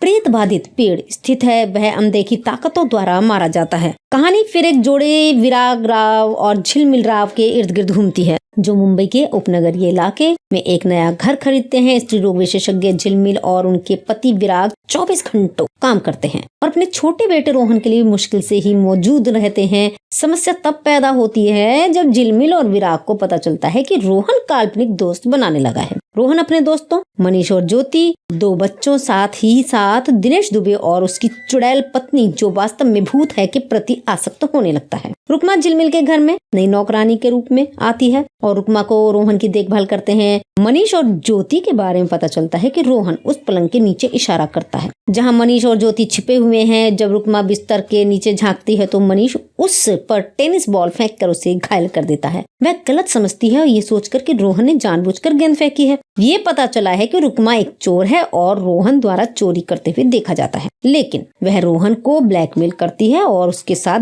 दुर्व्यवहार करती है ताकि वह अपने परिवार को सच्चाई प्रकट ना करे। फिर घर लौटते समय मनीष के भूत द्वारा एक अकेली सड़क पर उसकी बेरहमी से हत्या कर दी जाती है। झिलमिल चिंतित है और ये पता लगाने का प्रयास करती है कि ये सब क्यों हो रहा है। झिलमिल की बहन राधिका ने अपने प्रेमी मुरली को आमंत्रित किया। जब पूरा परिवार फिल्म देखने जाता है तो वे सेक्स करते हैं, लेकिन मुरली अचानक गायब हो जाती है। राधिका को लगता है कि वह लुक्का छिपी का खेल खेल रहा है। वह उसे लुभाने के लिए अपने कपड़े उतार देती है। हालांकि वह भूतों को घूरते हुए देखती है और भयभीत हो जाती है। जब झिलमिल, विराग और रोहन घर वापस आते हैं तो वो राधिका के बिस्तर पर मुरली के शक्त विक्षत लाश पाते हैं और बाहर राधिका को पेड़ से लटका हुआ पाते हैं। झिलमिल को एक पागल आदमी द्वारा कई बार चेतावनी दी जाती है जो उसे घर खाली करने के लिए कहते हैं। ये पता चला कि रोहन के काल्पनिक दोस्त भूत हैं जो उसे अपने घर से बाहर जाने के लिए कह रहे हैं। भूतों द्वारा विराग की हत्या कर दी जाती है और खुद भूत बनकर झिलमिल और रोहन को मारने की कोशिश करता है। झिलमिल की मदद के लिए आने वाले इंस्पेक्टर भूपाल गोरपड़े की भी हत्या कर दी जाती है। भूपाल भी भूत बन जाता है और झिलमिल का पीछा करता है। किसी तरह झिलमिल अपनी कार को प्रेत बाधित पेड़ से टकराती है और बाहर आती है। कार में विस्फोट हो जाता है, पेड़ जल जाता है और बुरी आत्माएं हार जाती हैं। तब झिलमिल को रोहन के साथ अस्पताल में भर्ती कराया गया है। घर में पागल आदमी देखकर खुश होता है कि पेड़ जल गया है। वह पेड़ पर पेशाब करना शुरू कर देता है, लेकिन पता चलता है कि आत्माओं को आराम नहीं दिया गया था, भूत उसकी भी हत्या कर देते हैं। वापस अस्पताल में डॉक्टर झिलमिल को देखभाल करने की सलाह देते हैं। फिल्म रोहन की आंखों के काले होने के साथ बंद होती है। मनीष की आंखों के समान ये दर्शाता है कि वह भी पहले मारा जा चुका है और भूत बन गया है। इस फिल्म के रिव्यूज ये रहे कि वास्तुशास्त्र एक ऐसी फिल्म है जो कि एक अच्छी अवधारणा के साथ शुरू होती है, लेकिन कहीं कहीं रेखा उसके चेहरे पर सपाट पड़ जाती है। काफी हद तक वर्मा के पहले प्रोडक्शन गायब की तरह। फिल्म की शुरुआत मुख्य जोड़ी विराग और झिलमिल के साथ होती है जो अपने नए घर शांति कुटीर में जाते हैं और इस कदम के साथ उनके बेटे रोहन और झिलमिल की बहन राधिका है। जैसे ही वे अपने नए घर में बसते हैं अजीब चीजें होने लगती हैं। एक पागल काम करने के लिए झिलमिल का पीछा करना शुरू कर देता है। रोहन अपने नए काल्पनिक दोस्तों के साथ एक गहन रिश्ते में शामिल हो जाता है और राधिका और झिलमिल दोनों को अपने नए घर के द्वार के बाहर आवाजों और दृश्यों के साथ डरावनी मुठभेड़ होती है। पहले तो हर कोई घटनाओं को कुछ नहीं के रूप में खारिज कर देता है, लेकिन घटनाओं के कुछ क्रम के बाद जो 3 मौतों की ओर ले जाती है, ये स्पष्ट हो जाता है कि कुछ भयावह चल रहा है। वास्तुशास्त्र में उन कहानियों में से एक है जो कागज पर बहुत अच्छी लगती है, लेकिन स्क्रीन पर ये अलग ही हो जाती है। सौरभ उषा नारंग का निर्देशन रचनात्मक की चिंगारी दिखाता है और उनके पास तकनीकी पहलू नीचे हैं, जो आश्चर्य की बात नहीं है क्योंकि राम गोपाल वर्मा उनके गुरु हैं। कैमरा मूवमेंट और लाइटिंग भयानक एहसास में इजाफा करते हैं और कुछ सीक्वेंस जो आपको डराते हैं अच्छी तरह से निष्पादित होते हैं। उदाहरण के लिए सुष्मिता की अपनी एक खिड़की के बाहर एक ज़ॉम्बी से मुठभेड़ और घर के गेट के बाहर पिया की भूतिया मुठभेड़। और पहली बार में जब हम रोहन को वास्तव में अपने कमरे में देखते हैं तो भूत के साथ बातचीत करते देखते हैं तो सभी को ठंड लग जाती है। हालांकि फिल्म भूत जैसी पॉलिश के आसपास कहीं नहीं है। समस्या स्क्रिप्ट जो चारू दत्ताचार्य हैं जो बहुत आसमान और कमियों से भरी है। फर्स्ट हाफ में भूत ज़ॉम्बी अक्सर दिखाई देते हैं, लेकिन कुछ मामूली डराने के लिए अलावा कुछ नहीं करते। आप अंततः उनकी उपस्थिति के प्रति उदासीन हो जाते हैं और दूसरे भाग में एक अस्पष्ट कारण के लिए वे सभी को देखते ही मारना शुरू कर देते हैं। बहुत कम समय में बहुत कुछ हो रहा है। चरमोत्कर्षण न्यास ही मजाकिया होने की हद तक कमजोर है। दरअसल आखिरी की 15 से 20 मिनट पूरी फिल्म को बर्बाद कर देते हैं और आचार्य इस फिल्म में हॉलीवुड की प्रमुख हॉरर फिल्मों के दृश्य में भी लिखा है। ये किसी फिल्म की कॉपी नहीं है, बल्कि हर सीन आपको एक अलग हॉरर फिल्म की याद दिलाएगा और वह अपने आप में खराब है। सिनेमेटोग्राफी कार्यात्मक है, हालांकि कभी कभी प्रकाश बहुत गहरा होता है और संपादन तेज होता है। शुक्र है कि फिल्म में कोई गाना नहीं है जो फिल्म को छोटा और ट्रैक पर रखता है। पृष्ठभूमि स्कोर एक मजबूत बिंदु है। ये भयानक और परेशान करने वाला है, लेकिन ये ध्वनि प्रभावों से प्रभावित है जो तंत्रिकाओं को झकझोर देता है। और आमतौर पर हॉरर फिल्म की सबसे बड़ी ताकत खामोशी होती है, लेकिन वास्तुशास्त्र अक्सर बिना किसी कारण के बहुत जोरदार होता है। ध्वनि प्रभाव शोर और कष्टप्रद है। बाघ की गुर्राहट और बच्चों जैसी हंसी पहले 5 मिनट में ही खत्म हो जाती है। ये फिल्म के खिलाफ काम करता है और वास्तव में इसे डरावना से ज्यादा अप्रिय बनाता है। ये फिल्म तकनीकी स्तर पर भूत को नहीं छूती है, जो काफी दुखद है, क्योंकि एक डरावनी फिल्म को माहौल बनाने के लिए अच्छे तकनीकी मूल्यों की आवश्यकता होती है। जो एक कम बजट वाली 2004 की भारतीय हॉरर फिल्म है जो राम गोपाल वर्मा द्वारा निर्मित और सौरभ नारंग द्वारा निर्देशित है,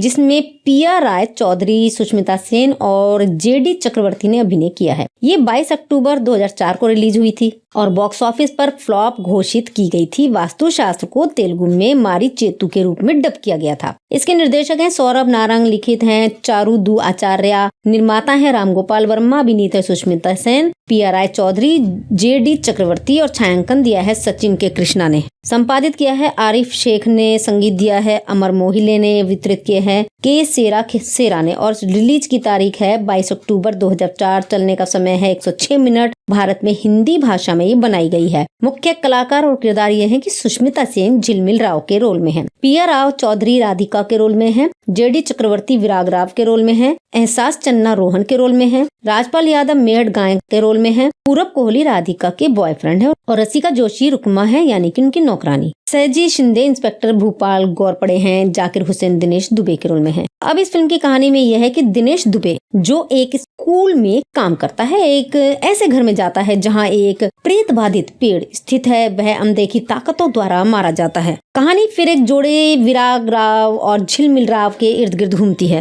जो मुंबई के उपनगरीय इलाके में एक नया घर खरीदते हैं। स्त्री रोग विशेषज्ञ झिलमिल और उनके पति विराग 24 घंटों काम करते हैं और अपने छोटे बेटे रोहन के लिए मुश्किल से ही मौजूद रहते हैं। समस्या तब पैदा होती है जब झिलमिल और विराग को पता चलता है कि रोहन काल्पनिक दोस्त बनाने लगा है। रोहन अपने दोस्तों मनीष और ज्योति, 2 बच्चों साथ ही साथ दिनेश दुबे और उसकी चुड़ैल पत्नी जो वास्तव में भूत है के प्रति आसक्त होने लगता है। रुकमा झिलमिल के घर में नई नौकरानी के रूप में आती है और रुकमा को रोहन की देखभाल करते हैं। मनीष और ज्योति के बारे में पता चलता है कि रोहन उस पलंग के नीचे इशारा करता है जहां मनीष और ज्योति छिपे हुए हैं। जब रुकमा बिस्तर के नीचे झांकती है तो मनीष उस पर टेनिस बॉल फेंक कर उसे घायल कर देता है। वह गलत समझती है और ये सोचकर कि रोहन ने जानबूझकर गेंद फेंकी है। ये पता चला है कि रुकमा एक चोर है और रोहन द्वारा चोरी करते हुए देखा जाता है, लेकिन वह रोहन को ब्लैकमेल करती है और उसके साथ दुर्व्यवहार करती है ताकि वह अपने परिवार को सच्चाई प्रकट न करे। फिर घर लौटते समय मनीष के भूत द्वारा एक अकेली सड़क पर उसकी बेरहमी से हत्या कर दी जाती है। झिलमिल चिंतित है और ये पता लगाने का प्रयास करती है कि ये सब क्यों हो रहा है। झिलमिल की बहन राधिका ने अपने प्रेमी मुरली को आमंत्रित किया। जब पूरा परिवार फिल्म देखने जाता है तो वे सेक्स करते हैं, लेकिन मुरली अचानक गायब हो जाती है। राधिका को लगता है कि वह लुक्का छिपी का खेल खेल रहा है। वह उसे लुभाने के लिए अपने कपड़े उतार देती है। हालांकि वह भूतों को घूरते हुए देखती है और भयभीत हो जाती है। जब झिलमिल, विराग और रोहन घर वापस आते हैं तो वो राधिका के बिस्तर पर मुरली के शक्त विक्षत लाश पाते हैं और बाहर राधिका को पेड़ से लटका हुआ पाते हैं। झिलमिल को एक पागल आदमी द्वारा कई बार चेतावनी दी जाती है जो उसे घर खाली करने के लिए कहते हैं। ये पता चला कि रोहन के काल्पनिक दोस्त भूत हैं जो उसे अपने घर से बाहर जाने के लिए कह रहे हैं। भूतों द्वारा विराग की हत्या कर दी जाती है और खुद भूत बनकर झिलमिल और रोहन को मारने की कोशिश करता है। झिलमिल की मदद के लिए आने वाले इंस्पेक्टर भूपाल गोरपड़े की भी हत्या कर दी जाती है। भूपाल भी भूत बन जाता है और झिलमिल का पीछा करता है। किसी तरह झिलमिल अपनी कार को प्रेत बाधित पेड़ से टकराती है और बाहर आती है। कार में विस्फोट हो जाता है, पेड़ जल जाता है और बुरी आत्माएं हार जाती हैं। तब झिलमिल को रोहन के साथ अस्पताल में भर्ती कराया गया है। घर में पागल आदमी देखकर खुश होता है कि पेड़ जल गया है। वह पेड़ पर पेशाब करना शुरू कर देता है, लेकिन पता चलता है कि आत्माओं को आराम नहीं दिया गया था, भूत उसकी भी हत्या कर देते हैं। वापस अस्पताल में डॉक्टर झिलमिल को देखभाल करने की सलाह देते हैं। फिल्म रोहन की आंखों के काले होने के साथ बंद होती है। मनीष की आंखों के समान ये दर्शाता है कि वह भी पहले मारा जा चुका है और भूत बन गया है। इस फिल्म के रिव्यूज ये रहे कि वास्तुशास्त्र एक ऐसी फिल्म है जो कि एक अच्छी अवधारणा के साथ शुरू होती है, लेकिन कहीं कहीं रेखा उसके चेहरे पर सपाट पड़ जाती है। काफी हद तक वर्मा के पहले प्रोडक्शन गायब की तरह। फिल्म की शुरुआत मुख्य जोड़ी विराग और झिलमिल के साथ होती है जो अपने नए घर शांति कुटीर में जाते हैं और इस कदम के साथ उनके बेटे रोहन और झिलमिल की बहन राधिका है। जैसे ही वे अपने नए घर में बसते हैं अजीब चीजें होने लगती हैं। एक पागल काम करने के लिए झिलमिल का पीछा करना शुरू कर देता है। रोहन अपने नए काल्पनिक दोस्तों के साथ एक गहन रिश्ते में शामिल हो जाता है और राधिका और झिलमिल दोनों को अपने नए घर के द्वार के बाहर आवाजों और दृश्यों के साथ डरावनी मुठभेड़ होती है। पहले तो हर कोई घटनाओं को कुछ नहीं के रूप में खारिज कर देता है, लेकिन घटनाओं के कुछ क्रम के बाद जो 3 मौतों की ओर ले जाती है, ये स्पष्ट हो जाता है कि कुछ भयावह चल रहा है। वास्तुशास्त्र में उन कहानियों में से एक है जो कागज पर बहुत अच्छी लगती है, लेकिन स्क्रीन पर ये अलग ही हो जाती है। सौरभ उषा नारंग का निर्देशन रचनात्मक की चिंगारी दिखाता है और उनके पास तकनीकी पहलू नीचे हैं, जो आश्चर्य की बात नहीं है क्योंकि राम गोपाल वर्मा उनके गुरु हैं। कैमरा मूवमेंट और लाइटिंग भयानक एहसास में इजाफा करते हैं और कुछ सीक्वेंस जो आपको डराते हैं अच्छी तरह से निष्पादित होते हैं। उदाहरण के लिए सुष्मिता की अपनी एक खिड़की के बाहर एक ज़ॉम्बी से मुठभेड़ और घर के गेट के बाहर पिया की भूतिया मुठभेड़। और पहली बार में जब हम रोहन को वास्तव में अपने कमरे में देखते हैं तो भूत के साथ बातचीत करते देखते हैं तो सभी को ठंड लग जाती है। हालांकि फिल्म भूत जैसी पॉलिश के आसपास कहीं नहीं है। समस्या स्क्रिप्ट जो चारू दत्ताचार्य हैं जो बहुत आसमान और कमियों से भरी है। फर्स्ट हाफ में भूत ज़ॉम्बी अक्सर दिखाई देते हैं, लेकिन कुछ मामूली डराने के लिए अलावा कुछ नहीं करते। आप अंततः उनकी उपस्थिति के प्रति उदासीन हो जाते हैं और दूसरे भाग में एक अस्पष्ट कारण के लिए वे सभी को देखते ही मारना शुरू कर देते हैं। बहुत कम समय में बहुत कुछ हो रहा है। चरमोत्कर्ष न्यास ही मजाकिया होने की हद तक कमजोर है। दरअसल आखिरी की 15 से 20 मिनट पूरी फिल्म को बर्बाद कर देते हैं और आचार्य इस फिल्म में हॉलीवुड की प्रमुख हॉरर फिल्मों के दृश्य में भी लिखा है। ये किसी फिल्म की कॉपी नहीं है, बल्कि हर सीन आपको एक अलग हॉरर फिल्म की याद दिलाएगा और वह अपने आप में खराब है। सिनेमेटोग्राफी कार्यात्मक है, हालांकि कभी कभी प्रकाश बहुत गहरा होता है और संपादन तेज होता है। शुक्र है कि फिल्म में कोई गाना नहीं है जो फिल्म को छोटा और ट्रैक पर रखता है। पृष्ठभूमि स्कोर एक मजबूत बिंदु है। ये भयानक और परेशान करने वाला है, लेकिन ये ध्वनि प्रभावों से प्रभावित है जो तंत्रिकाओं को झकझोर देता है। और आमतौर पर हॉरर फिल्म की सबसे बड़ी ताकत खामोशी होती है, लेकिन वास्तुशास्त्र अक्सर बिना किसी कारण के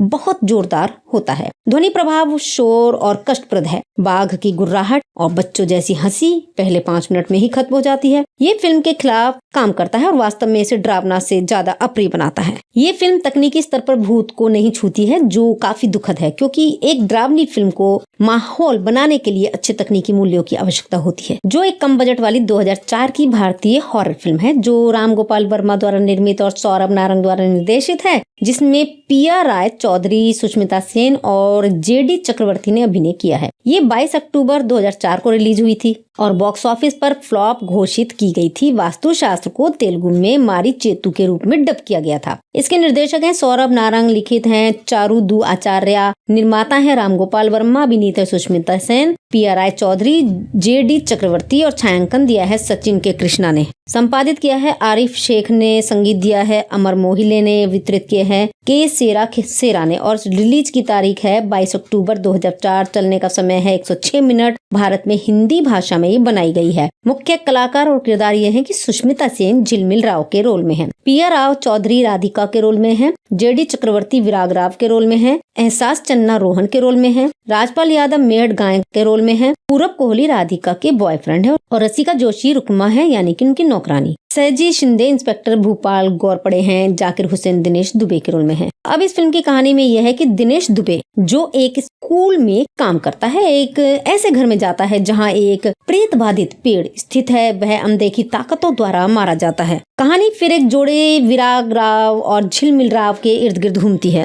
जो मुंबई के उपनगरीय इलाके में एक नया घर खरीदते हैं। स्त्री रोग विशेषज्ञ झिलमिल और उनके पति विराग 24 घंटों काम करते हैं और अपने छोटे बेटे रोहन के लिए मुश्किल से ही मौजूद रहते हैं। समस्या तब पैदा होती है जब झिलमिल और विराग को पता चलता है कि रोहन काल्पनिक दोस्त बनाने लगा है। रोहन अपने दोस्तों मनीष और ज्योति, 2 बच्चों, साथ ही साथ दिनेश दुबे और उसकी चुड़ैल पत्नी जो वास्तव में भूत है के प्रति आसक्त होने लगता है। रुकमा झिलमिल के घर में नई नौकरानी के रूप में आती है और रुकमा को रोहन की देखभाल करते हैं। मनीष और ज्योति के बारे में पता चलता है कि रोहन उस पलंग के नीचे इशारा करता है जहां मनीष और ज्योति छिपे हुए हैं। जब रुकमा बिस्तर के नीचे झांकती है तो मनीष उस पर टेनिस बॉल फेंक कर उसे घायल कर देता है। वह गलत समझती है और ये सोचकर कि रोहन ने जानबूझकर गेंद फेंकी है। ये पता चला है कि रुकमा एक चोर है और रोहन द्वारा चोरी करते हुए देखा जाता है, लेकिन वह रोहन को ब्लैकमेल करती है और उसके साथ दुर्व्यवहार करती है ताकि वह अपने परिवार को सच्चाई प्रकट ना करे। फिर घर लौटते समय मनीष के भूत द्वारा एक अकेली सड़क पर उसकी बेरहमी से हत्या कर दी जाती है। झिलमिल चिंतित है और ये पता लगाने का प्रयास करती है कि ये सब क्यों हो रहा है। झिलमिल की बहन राधिका ने अपने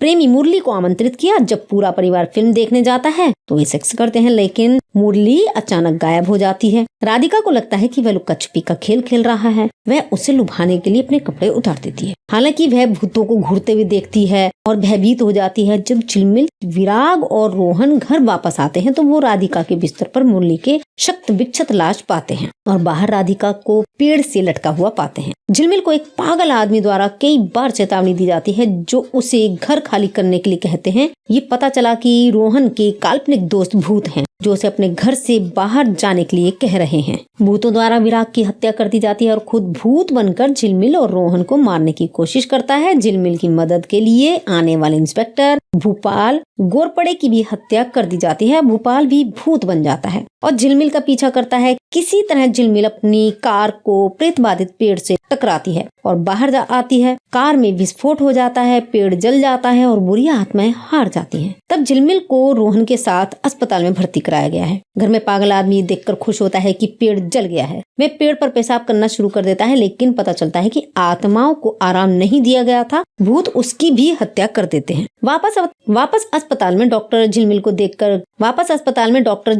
को देखभाल करने की सलाह देते हैं। फिल्म रोहन की आंखों के काले होने के साथ बंद होती है। मनीष की आंखों के समान ये दर्शाता है कि वह भी पहले मारा जा चुका है और भूत बन गया है। इस फिल्म के रिव्यूज ये रहे कि वास्तुशास्त्र एक ऐसी फिल्म है जो कि एक अच्छी अवधारणा के साथ शुरू होती है, लेकिन कहीं कहीं रेखा उसके चेहरे पर सपाट पड़ जाती है। काफी हद तक वर्मा के पहले प्रोडक्शन गायब की तरह है। फिल्म की शुरुआत मुख्य जोड़ी विराग और झिलमिल के साथ होती है, जो अपने नए घर शांति कुटीर में जाते हैं और इस कदम के साथ उनके बेटे रोहन और झिलमिल की बहन राधिका है। जैसे ही वे अपने नए घर में बसते हैं, अजीब चीजें होने लगती हैं। एक पागल काम करने के लिए झिलमिल का पीछा करना शुरू कर देता है। रोहन अपने नए काल्पनिक दोस्तों के साथ एक गहन रिश्ते में शामिल हो जाता है और राधिका और झिलमिल दोनों को अपने नए घर के द्वार के बाहर आवाजों और दृश्यों के साथ डरावनी मुठभेड़ होती है। पहले तो हर कोई घटनाओं को कुछ नहीं के रूप में खारिज कर देता है, लेकिन घटनाओं के कुछ क्रम के बाद जो 3 मौतों की ओर ले जाती है,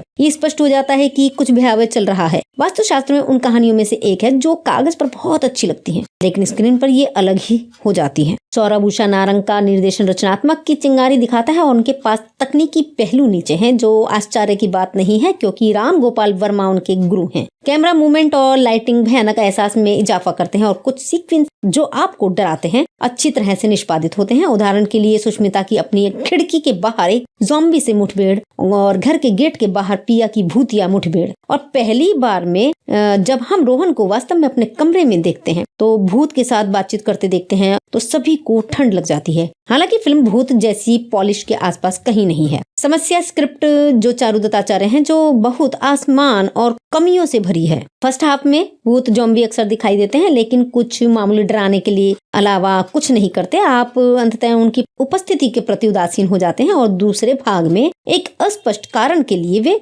सभी को देखते ही मारना शुरू कर देते हैं। बहुत कम समय में बहुत कुछ हो रहा है। चरमोत्कर्षण न्यास ही मजाकिया होने की हद तक कमजोर है। दरअसल आखिरी की 15 से 20 मिनट पूरी फिल्म को बर्बाद कर देते हैं और आचार्य इस फिल्म में हॉलीवुड की प्रमुख हॉरर फिल्मों के दृश्य में भी लिखा है। ये किसी फिल्म की कॉपी नहीं है, बल्कि हर सीन आपको एक अलग हॉरर फिल्म की याद दिलाएगा और वह अपने आप में खराब है। सिनेमेटोग्राफी कार्यात्मक है, हालांकि कभी कभी प्रकाश बहुत गहरा होता है और संपादन तेज होता है। शुक्र है कि फिल्म में कोई गाना नहीं है जो फिल्म को छोटा और ट्रैक पर रखता है। पृष्ठभूमि स्कोर एक मजबूत बिंदु है। ये भयानक और परेशान करने वाला है, लेकिन ये ध्वनि प्रभावों से प्रभावित है जो तंत्रिकाओं को झकझोर देता है। और आमतौर पर हॉरर फिल्म की सबसे बड़ी ताकत खामोशी होती है, लेकिन वास्तुशास्त्र अक्सर बिना किसी कारण के बहुत जोरदार होता है। ध्वनि प्रभाव शोर और कष्टप्रद है। बाघ की गुर्राहट और बच्चों जैसी हंसी पहले 5 मिनट में ही खत्म हो जाती है। ये फिल्म के खिलाफ काम करता है और वास्तव में इसे डरावना से ज्यादा अप्रिय बनाता है। ये फिल्म तकनीकी स्तर पर भूत को नहीं छूती है, जो काफी दुखद है, क्योंकि एक डरावनी फिल्म को माहौल बनाने के लिए अच्छे तकनीकी मूल्यों की आवश्यकता होती है। जो एक कम बजट वाली 2004 की भारतीय हॉरर फिल्म है, जो राम गोपाल वर्मा द्वारा निर्मित और सौरभ नारंग द्वारा निर्देशित है,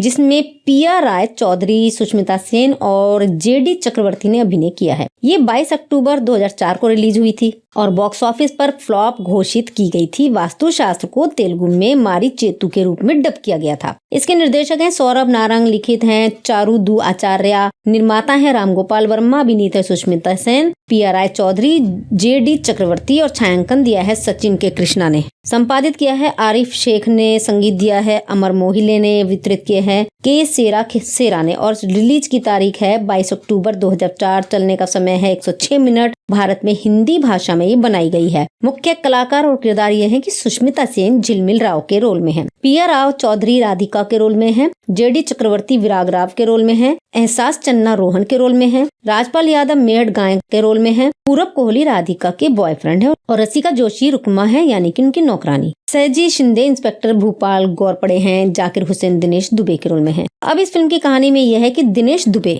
जो एक स्कूल में काम करता है, एक ऐसे घर में जाता है जहां एक प्रेत बाधित पेड़ स्थित है। वह अनदेखी ताकतों द्वारा मारा जाता है। कहानी फिर एक जोड़े विराग राव और झिलमिल राव के इर्द गिर्द घूमती है, जो मुंबई के उपनगरीय इलाके में एक नया घर खरीदते हैं। स्त्री रोग विशेषज्ञ झिलमिल और उनके पति विराग 24 घंटों काम करते हैं और अपने छोटे बेटे रोहन के लिए मुश्किल से ही मौजूद रहते हैं। समस्या तब पैदा होती है जब झिलमिल और विराग को पता चलता है कि रोहन काल्पनिक दोस्त बनाने लगा है। रोहन अपने दोस्तों मनीष और ज्योति, 2 बच्चों, साथ ही साथ दिनेश दुबे और उसकी चुड़ैल पत्नी जो वास्तव में भूत है के प्रति आसक्त होने लगता है। रुकमा झिलमिल के घर में नई नौकरानी के रूप में आती है और रुकमा को रोहन की देखभाल करते हैं। मनीष और ज्योति के बारे में पता चलता है कि रोहन उस पलंग के नीचे इशारा करता है जहां मनीष और ज्योति छिपे हुए हैं। जब रुकमा बिस्तर के नीचे झांकती है तो मनीष उस पर टेनिस बॉल फेंककर उसे घायल कर देता है। वह गलत समझती है और ये सोचकर कि रोहन ने जानबूझकर गेंद फेंकी है।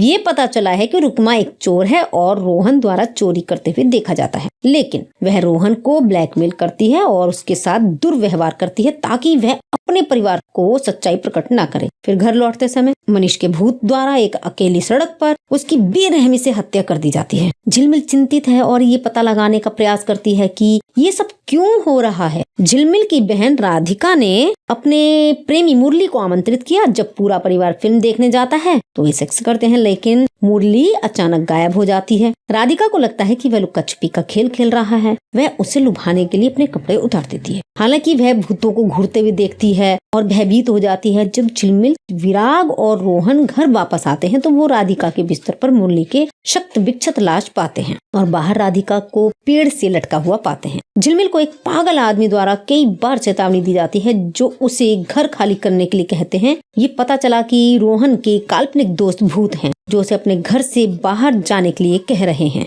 भूतों द्वारा विराग की हत्या कर दी जाती है और खुद भूत बनकर झिलमिल और रोहन को मारने की कोशिश करता है। झिलमिल की मदद के लिए आने वाले इंस्पेक्टर भूपाल गोरपड़े की भी हत्या कर दी जाती है। भूपाल भी भूत बन जाता है और झिलमिल का पीछा करता है। किसी तरह झिलमिल अपनी कार को प्रेत बाधित पेड़ से टकराती है और बाहर आती है। कार में विस्फोट हो जाता है, पेड़ जल जाता है और बुरी आत्माएं हार जाती हैं। तब झिलमिल को रोहन के साथ अस्पताल में भर्ती कराया गया है। घर में पागल आदमी देखकर खुश होता है कि पेड़ जल गया है। वह पेड़ पर पेशाब करना शुरू कर देता है, लेकिन पता चलता है कि आत्माओं को आराम नहीं दिया गया था, भूत उसकी भी हत्या कर देते हैं।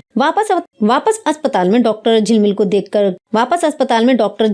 को देखभाल करने की सलाह देते हैं। फिल्म रोहन की आंखों के काले होने के साथ बंद होती है। मनीष की आंखों के समान ये दर्शाता है कि वह भी पहले मारा जा चुका है और भूत बन गया है। इस फिल्म के रिव्यूज ये रहे कि वास्तुशास्त्र एक ऐसी फिल्म है जो कि एक अच्छी अवधारणा के साथ शुरू होती है, लेकिन कहीं कहीं रेखा उसके चेहरे पर सपाट पड़ जाती है। काफी हद तक वर्मा के पहले प्रोडक्शन गायब की तरह। फिल्म की शुरुआत मुख्य जोड़ी विराग और झिलमिल के साथ होती है जो अपने नए घर शांति कुटीर में जाते हैं और इस कदम के साथ उनके बेटे रोहन और झिलमिल की बहन राधिका है। जैसे ही वे अपने नए घर में बसते हैं अजीब चीजें होने लगती हैं। एक पागल काम करने के लिए झिलमिल का पीछा करना शुरू कर देता है। रोहन अपने नए काल्पनिक दोस्तों के साथ एक गहन रिश्ते में शामिल हो जाता है और राधिका और झिलमिल दोनों को अपने नए घर के द्वार के बाहर आवाजों और दृश्यों के साथ डरावनी मुठभेड़ होती है। पहले तो हर कोई घटनाओं को कुछ नहीं के रूप में खारिज कर देता है, लेकिन घटनाओं के कुछ क्रम के बाद जो 3 मौतों की ओर ले जाती है, ये स्पष्ट हो जाता है कि कुछ भयावह चल रहा है। वास्तुशास्त्र में उन कहानियों में से एक है जो कागज पर बहुत अच्छी लगती है, लेकिन स्क्रीन पर ये अलग ही हो जाती है। सौरभ उषा नारंग का निर्देशन रचनात्मक की चिंगारी दिखाता है और उनके पास तकनीकी पहलू नीचे हैं, जो आश्चर्य की बात नहीं है क्योंकि राम गोपाल वर्मा उनके गुरु हैं। कैमरा मूवमेंट और लाइटिंग भयानक एहसास में इजाफा करते हैं और कुछ सीक्वेंस जो आपको डराते हैं अच्छी तरह से निष्पादित होते हैं। उदाहरण के लिए सुष्मिता की अपनी खिड़की के बाहर एक ज़ॉम्बी से मुठभेड़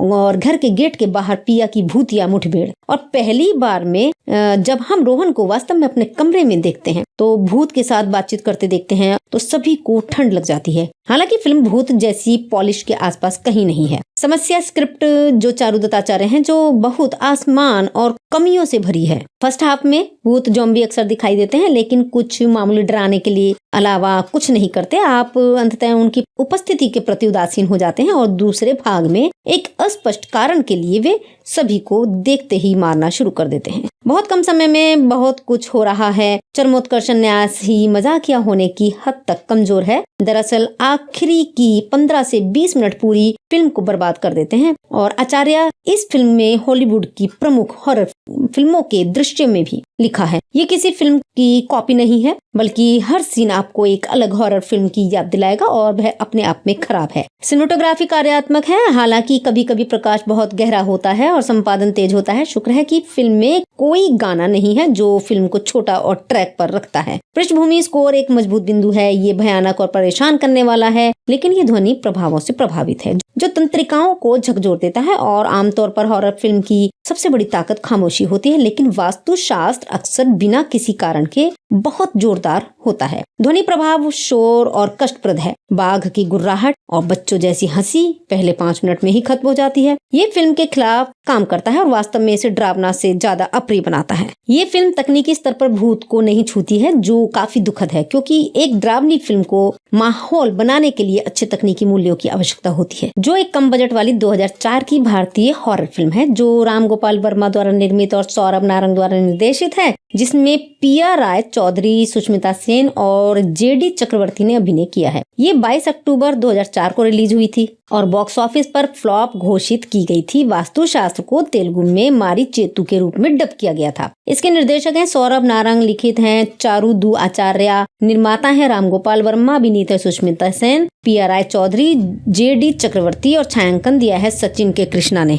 संपादित किया है आरिफ शेख ने, संगीत दिया है अमर मोहिले ने, वितरित किए हैं के सेरा ने और रिलीज की तारीख है 22 अक्टूबर 2004। चलने का समय है 106 मिनट। भारत में हिंदी भाषा में ये बनाई गई है। मुख्य कलाकार और किरदार ये हैं कि सुष्मिता सेन झिलमिल राव के रोल में है, पिया राव चौधरी राधिका के रोल में है, जेडी चक्रवर्ती विराग राव के रोल में है, एहसास चन्ना रोहन के रोल में है, राजपाल यादव मेहड़ गायक के रोल में है, पूरब कोहली राधिका के बॉयफ्रेंड है और रसिका जोशी रुकमा है, यानी कि उनकी नौकरानी। सहजी शिंदे इंस्पेक्टर भूपाल गौरपड़े हैं, जाकिर हुसैन दिनेश दुबे के रोल में है। अब इस फिल्म की कहानी में यह है कि दिनेश दुबे जो एक स्कूल में काम करता है, एक ऐसे घर में जाता है जहां एक प्रेत बाधित पेड़ स्थित है। वह अनदेखी ताकतों द्वारा मारा जाता है। कहानी फिर एक जोड़े विराग राव और झिलमिल राव के इर्द गिर्द घूमती है, जो मुंबई के उपनगरीय इलाके में एक नया घर खरीदते हैं। स्त्री रोग विशेषज्ञ झिलमिल और उनके पति विराग 24 घंटों काम करते हैं और अपने छोटे बेटे रोहन के लिए मुश्किल से ही मौजूद रहते हैं।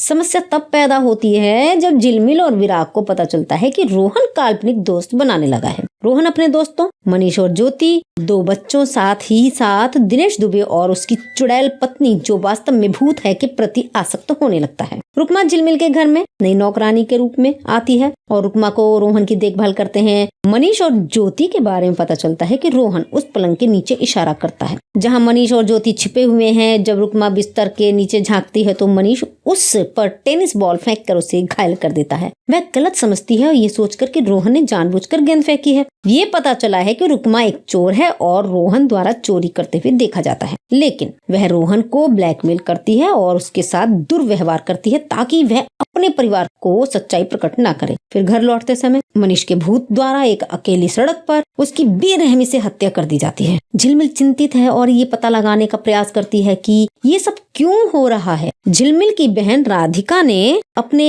प्रेमी मुरली को आमंत्रित किया। जब पूरा परिवार फिल्म देखने जाता है तो वे सेक्स करते हैं, लेकिन मुरली अचानक गायब हो जाती है। राधिका को लगता है कि वह लुक्का छिपी का खेल खेल रहा है। वह उसे लुभाने के लिए अपने कपड़े उतार देती है। हालांकि वह भूतों को घूरते हुए देखती है और भयभीत हो जाती है। जब झिलमिल, विराग और रोहन घर वापस आते हैं तो वो राधिका के बिस्तर पर मुरली के शक्त विक्षत लाश पाते हैं और बाहर राधिका को पेड़ से लटका हुआ पाते हैं। झिलमिल को एक पागल आदमी द्वारा कई बार चेतावनी दी जाती है जो उसे घर खाली करने के लिए कहते हैं। ये पता चला कि रोहन के काल्पनिक दोस्त भूत हैं जो उसे अपने घर से बाहर जाने के लिए कह रहे हैं। भूतों द्वारा विराग की हत्या कर दी जाती है और खुद भूत बनकर झिलमिल और रोहन को मारने की कोशिश करता है। झिलमिल की मदद के लिए आने वाले इंस्पेक्टर भूपाल गोरपड़े की भी हत्या कर दी जाती है। भूपाल भी भूत बन जाता है और झिलमिल का पीछा करता है। किसी तरह झिलमिल अपनी कार को प्रेत बाधित पेड़ से टकराती है और बाहर आती है। कार में विस्फोट हो जाता है, पेड़ जल जाता है और बुरी आत्माएं हार जाती हैं। तब झिलमिल को रोहन के साथ अस्पताल में भर्ती कराया गया है। घर में पागल आदमी देखकर खुश होता है कि पेड़ जल गया है। वह पेड़ पर पेशाब करना शुरू कर देता है, लेकिन पता चलता है कि आत्माओं को आराम नहीं दिया गया था। भूत उसकी भी हत्या कर देते हैं। वापस अस्पताल में डॉक्टर झिलमिल को देखकर वापस अस्पताल में डॉक्टर झिलमिल को देखभाल करने की सलाह देते हैं। फिल्म रोहन की आंखों के काले होने के साथ बंद होती है। मनीष की आंखों के समान ये दर्शाता है कि वह भी पहले मारा जा चुका है और भूत बन गया है। इस फिल्म के रिव्यूज ये रहे कि वास्तुशास्त्र एक ऐसी फिल्म है जो कि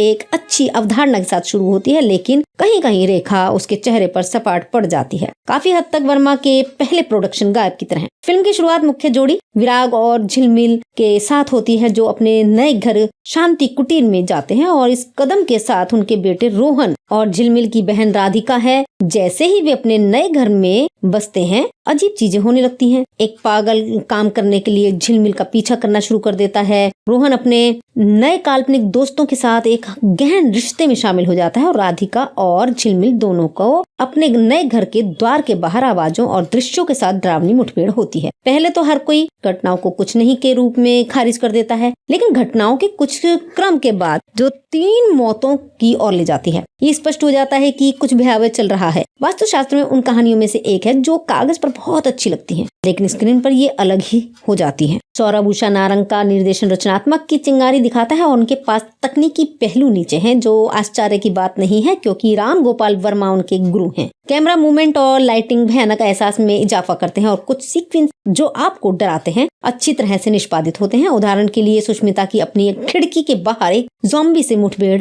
और घर के गेट के बाहर पिया की भूतिया मुठभेड़। और पहली बार में जब हम रोहन को वास्तव में अपने कमरे में देखते हैं तो भूत के साथ बातचीत करते देखते हैं तो सभी को ठंड लग जाती है। हालांकि फिल्म भूत जैसी पॉलिश के आसपास कहीं नहीं है। समस्या स्क्रिप्ट जो चारू दत्ताचार्य हैं, जो बहुत आसमान और कमियों से भरी है। फर्स्ट हाफ में भूत ज़ॉम्बी अक्सर दिखाई देते हैं, लेकिन कुछ मामूली डराने के लिए अलावा कुछ नहीं करते। आप अंततः उनकी उपस्थिति के प्रति उदासीन हो जाते हैं और दूसरे भाग में एक अस्पष्ट कारण के लिए वे सभी को देखते ही मारना शुरू कर देते हैं। बहुत कम समय में बहुत कुछ हो रहा है। चरमोत्कर्षण न्यास ही मजाकिया होने की हद तक कमजोर है। दरअसल आखिरी की 15 से 20 मिनट पूरी फिल्म को बर्बाद कर देते हैं और आचार्य इस फिल्म में हॉलीवुड की प्रमुख हॉरर फिल्मों के दृश्य में भी लिखा है। ये किसी फिल्म की कॉपी नहीं है, बल्कि हर सीन आपको एक अलग हॉरर फिल्म की याद दिलाएगा और वह अपने आप में खराब है। सिनेमेटोग्राफी कार्यात्मक है, हालांकि कभी कभी प्रकाश बहुत गहरा होता है और संपादन तेज होता है। शुक्र है कि फिल्म में कोई गाना नहीं है जो फिल्म को छोटा और ट्रैक पर रखता है। पृष्ठभूमि स्कोर एक मजबूत बिंदु है। ये भयानक और परेशान करने वाला है, लेकिन ये ध्वनि प्रभावों से प्रभावित है जो तंत्रिकाओं को झकझोर देता है। और आमतौर पर हॉरर फिल्म की सबसे बड़ी ताकत खामोशी होती है, लेकिन वास्तुशास्त्र अक्सर बिना किसी कारण के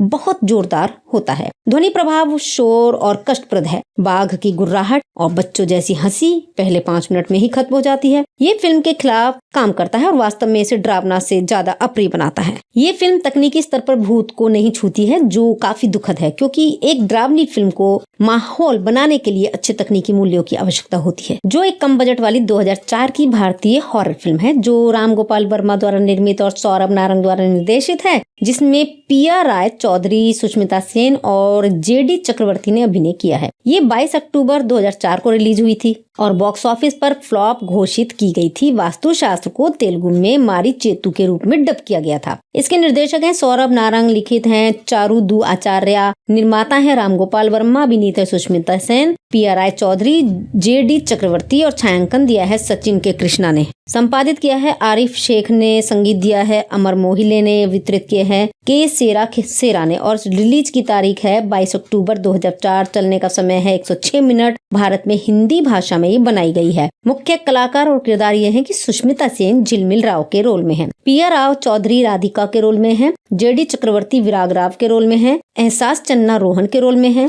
राजपाल यादव मेहड़ गायक के रोल में हैं, पूरब कोहली राधिका के बॉयफ्रेंड है और रसिका जोशी रुकमा है, यानी कि उनकी नौकरानी। सहजी शिंदे इंस्पेक्टर भूपाल गौरपड़े हैं, जाकिर हुसैन दिनेश दुबे के रोल में हैं। अब इस फिल्म की कहानी में यह है कि दिनेश दुबे जो एक स्कूल में काम करता है, एक ऐसे घर में जाता है जहां एक प्रेत बाधित पेड़ स्थित है। वह अनदेखी ताकतों द्वारा मारा जाता है। कहानी फिर एक जोड़े विराग राव और झिलमिल राव के इर्द गिर्द घूमती है। जो मुंबई के उपनगरीय इलाके में एक नया घर खरीदते हैं। स्त्री रोग विशेषज्ञ झिलमिल और उनके पति विराग 24 घंटों काम करते हैं और अपने छोटे बेटे रोहन के लिए मुश्किल से ही मौजूद रहते हैं। समस्या तब पैदा होती है जब झिलमिल और विराग को पता चलता है कि रोहन काल्पनिक दोस्त बनाने लगा है। रोहन अपने दोस्तों मनीष और ज्योति, 2 बच्चों, साथ दिनेश दुबे और उसकी चुड़ैल पत्नी जो वास्तव में भूत है के प्रति आसक्त होने लगता है। रुकमा झिलमिल के घर में नई नौकरानी के रूप में आती है और रुकमा को रोहन की देखभाल करते हैं। मनीष और ज्योति के बारे में पता चलता है कि रोहन उस पलंग के नीचे इशारा करता है जहां मनीष और ज्योति छिपे हुए हैं। जब रुकमा बिस्तर के नीचे झांकती है तो मनीष